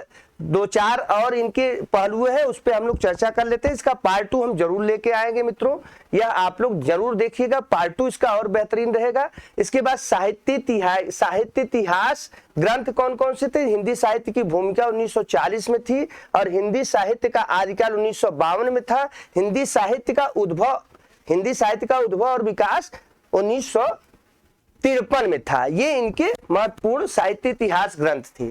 तो साहित्य इतिहास ग्रंथ देख लिया जाए।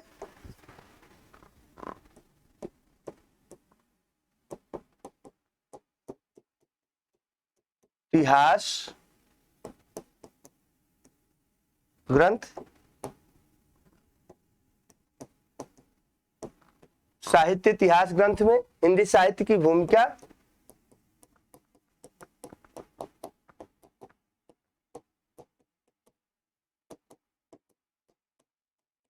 उन्नीस सौ 40 में, ठीक है।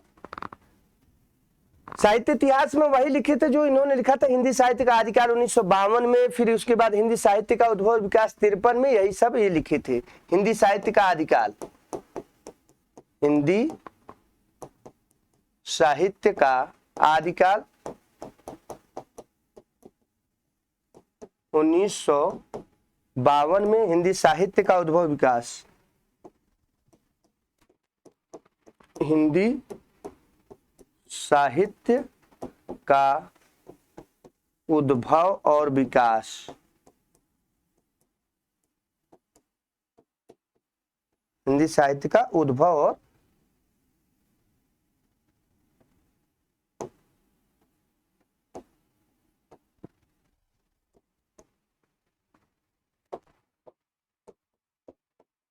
ये 1953 में था। तो इस टाइप की ये साहित्य इतिहास ग्रंथ, 2-3 साहित्य इतिहास बहुत इनके फेमस है, ठीक है। इसके बाद इनकी धर्म संस्कृत विधेयक रचना भी थी। धर्म संस्कृत विधेयक रचना में इनके कौन थे, इनके प्राचीन भारत के कलात्मक विनोद थे, और मध्यकालीन धर्म साधना थी और सहज साधना थी। मध्यकालीन धर्म साधना 1952 में, और सहज साधना 1963 में।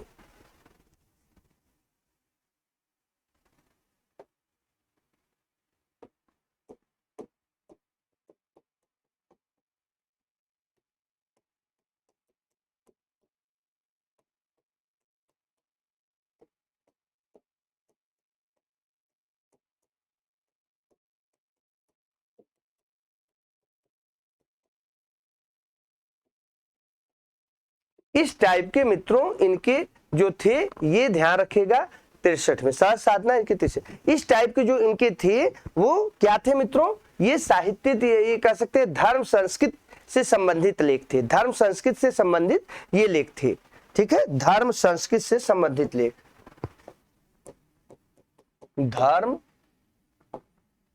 संस्कृत से संबंधित लेख।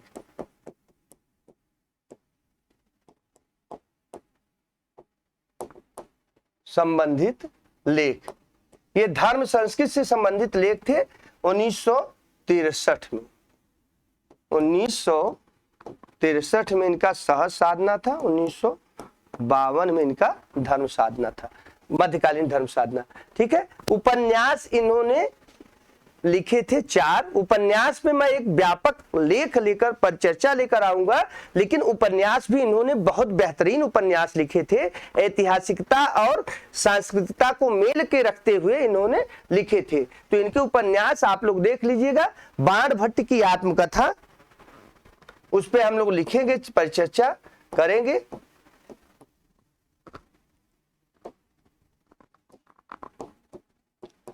बाणभट्ट की आत्मकथा,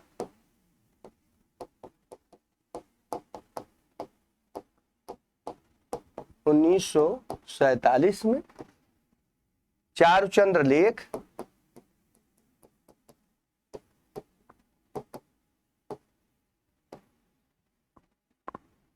पुनर्नवा,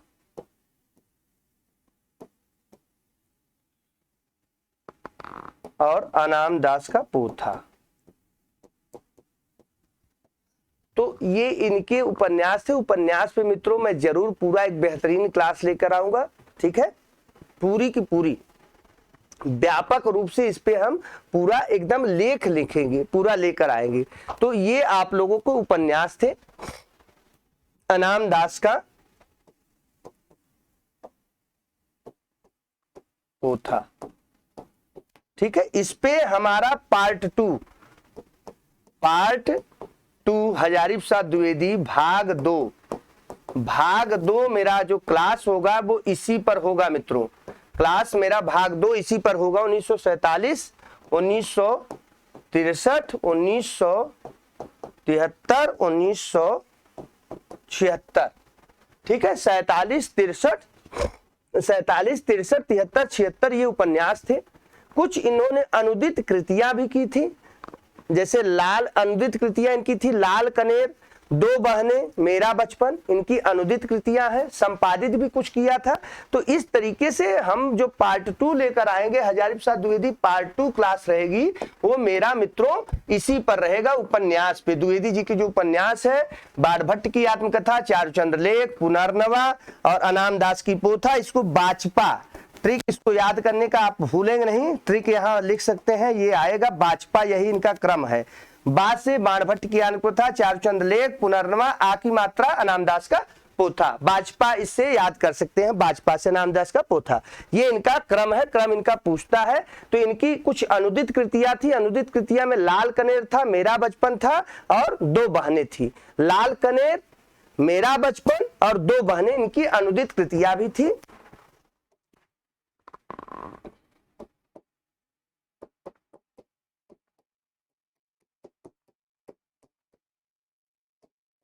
लाल कनेर,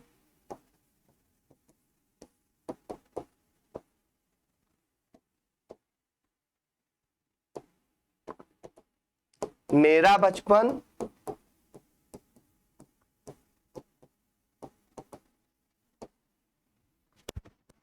दो बहनें, ये अनुदित कृतियां थी। इस प्रकार से द्विवेदी जी की रचनाओं का हम लोग पूरा का पूरा लगभग दिए। संपादित में ये क्या थे, नाथ सिद्धों की बानियां, संक्षिप्त पृथ्वीराज दासो, ये संपादित थे। तो इस तरीके से हम लोग देख रहे हैं, 10 रूपक को भी संपादित किए थे, संदेश रासक को भी संपादित ग्रंथ थे। तो इस तरीके से इनकी कुछ चीजें हैं। हम इसका पार्ट 2 जरूर क्लास में बेहतर ढंग से उस पर परिचर्चा करेंगे। अभी आप लोग बस ये देख लीजिएगा कि इसमें कौन कौन क्वेश्चन आते हैं। संपादित ग्रंथ,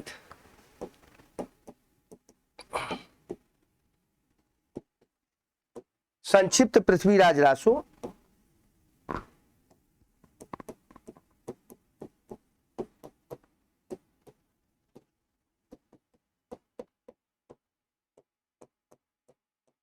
रासो, 10 रूप,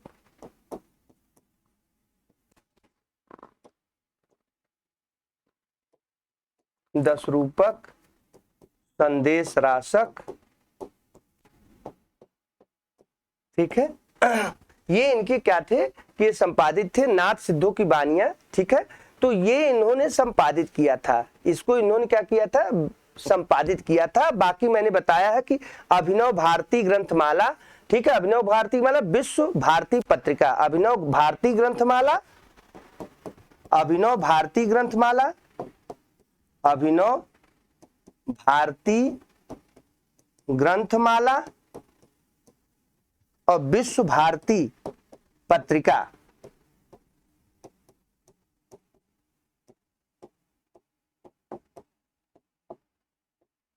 ये भी संपादित किए थे, संपादित किए थे। ध्यान रखिएगा, अभिनव भारती ग्रंथमाला को और विश्व भारती पत्रिका का, संदेश राशक का, 10 रूप का, संक्षिप्त पृथ्वीराज और नाथ सिद्धों की बानियां 57 में किए थे। ठीक है, 57 में यही किए थे, 57 में। 1960 में संदेश राशक किए थे, 63 में 10 रूप किए थे।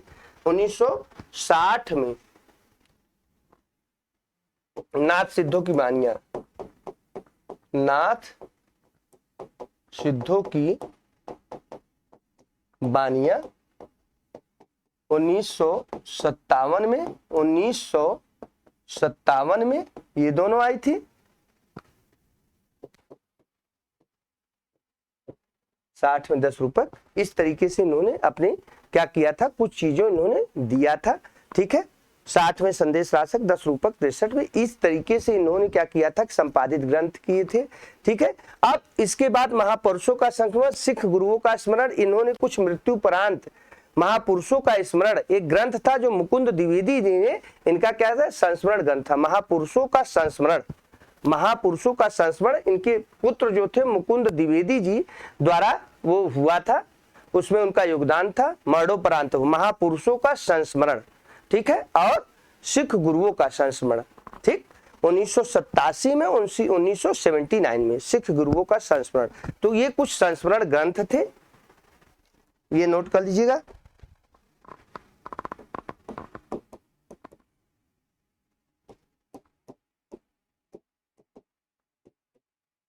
संस्मरण ग्रंथ इनके थे, महापुरुषों का संस्मरण,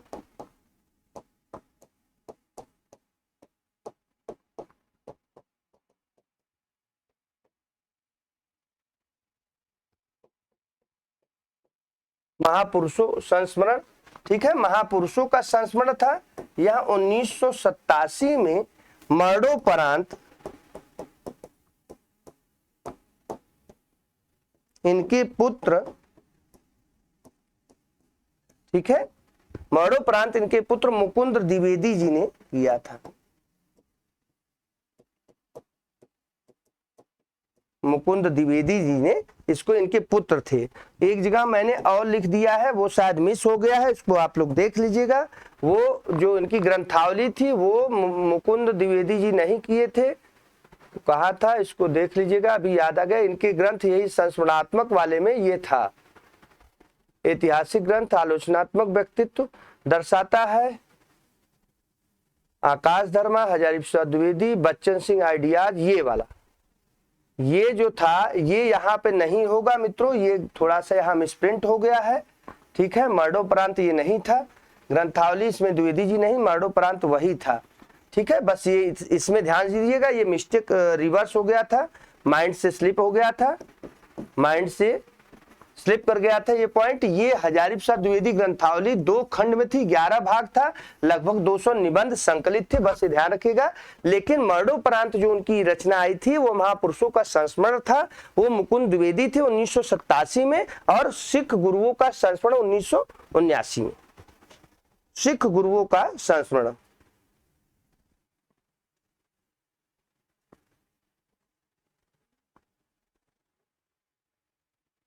सिख गुरुओं का संस्मरण।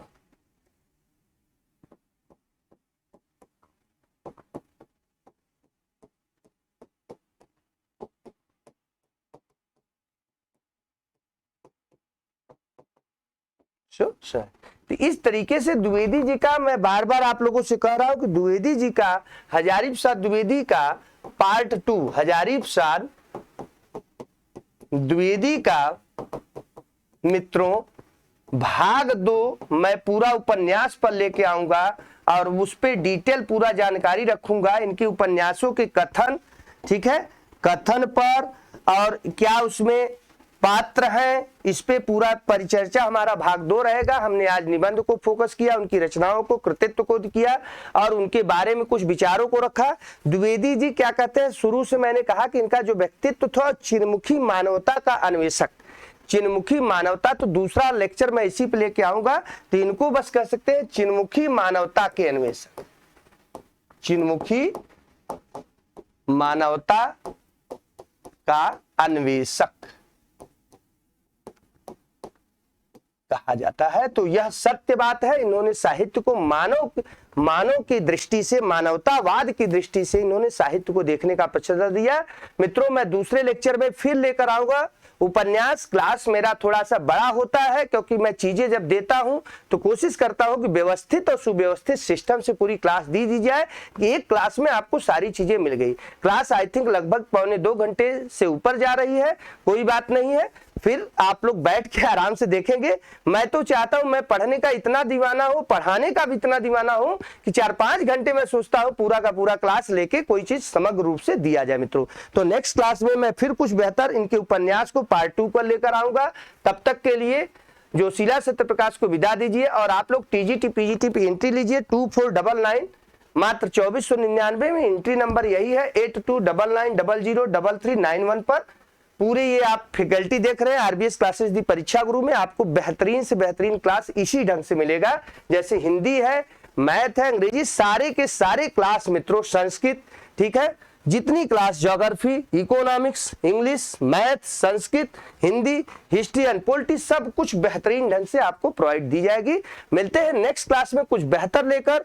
पार्ट 2 हजारी प्रसाद द्विवेदी का आपको ऐप पे मिलेगा, आपसे सारी क्लासेस ऐप पे मिलेगी। आप लोग ऐप पे जल्दी से एडमिशन ले लीजिए क्योंकि मैंने 100 दिन का प्लान रखा है और केवल 100 डे, मात्र कितना 100 डे बस बचे हैं मित्रों, 100 डेज आपके पास सोचने के और समझने की क्षमता गई है। बस 100 दिन की प्लानिंग करिए और सिलेक्शन लीजिए, केवल 100 दिन है चयन के लिए। चयन चाहते हैं सुनिश्चित तो 100 दिन आप रेगुलर 4 से 6 घंटे तक मेहनत करके और क्लास प्रोवाइड करके बेहतर गाइडेंस के थ्रू आप अपना सिलेक्शन सुनिश्चित कर सकते हैं। तो 100 दिन की प्लानिंग करके चलिए, जुड़ जाइए, मिलते हैं कुछ बेस्ट लेकर। तब तक के लिए आप हंसते रहिए, मुस्कुराते रहिए और साथ में मैडम कहती ना, तो और मेरे हिसाब से और कुछ मनन करते रहिए, कुछ अपने आप में नया करने की सोचने करिए। जोशीला सर जोश के साथ आपको कुछ नया देने की हर समय पुरजोर कोशिश में लगे रहेंगे। तो आरबीएस क्लासेस दी परीक्षा गुरु के चैनल पे आप लोगों का पुनः मैं हार्दिक स्वागत करता हूं। 2 घंटे की पूरी पुरजोर क्लास रही है। चूंकि हजारी प्रसाद द्विवेदी जी पुरजोर खंडन करते थे शुक्ल के विचारों का, तो हमने भी आज समय का खंडन करते हुए 1 घंटे की जगह 1.5 घंटे की जगह पूरे 2 घंटे की क्लास आप लोगों को देते हैं। इसका पार्ट 2 ऐप पे मिलेगा।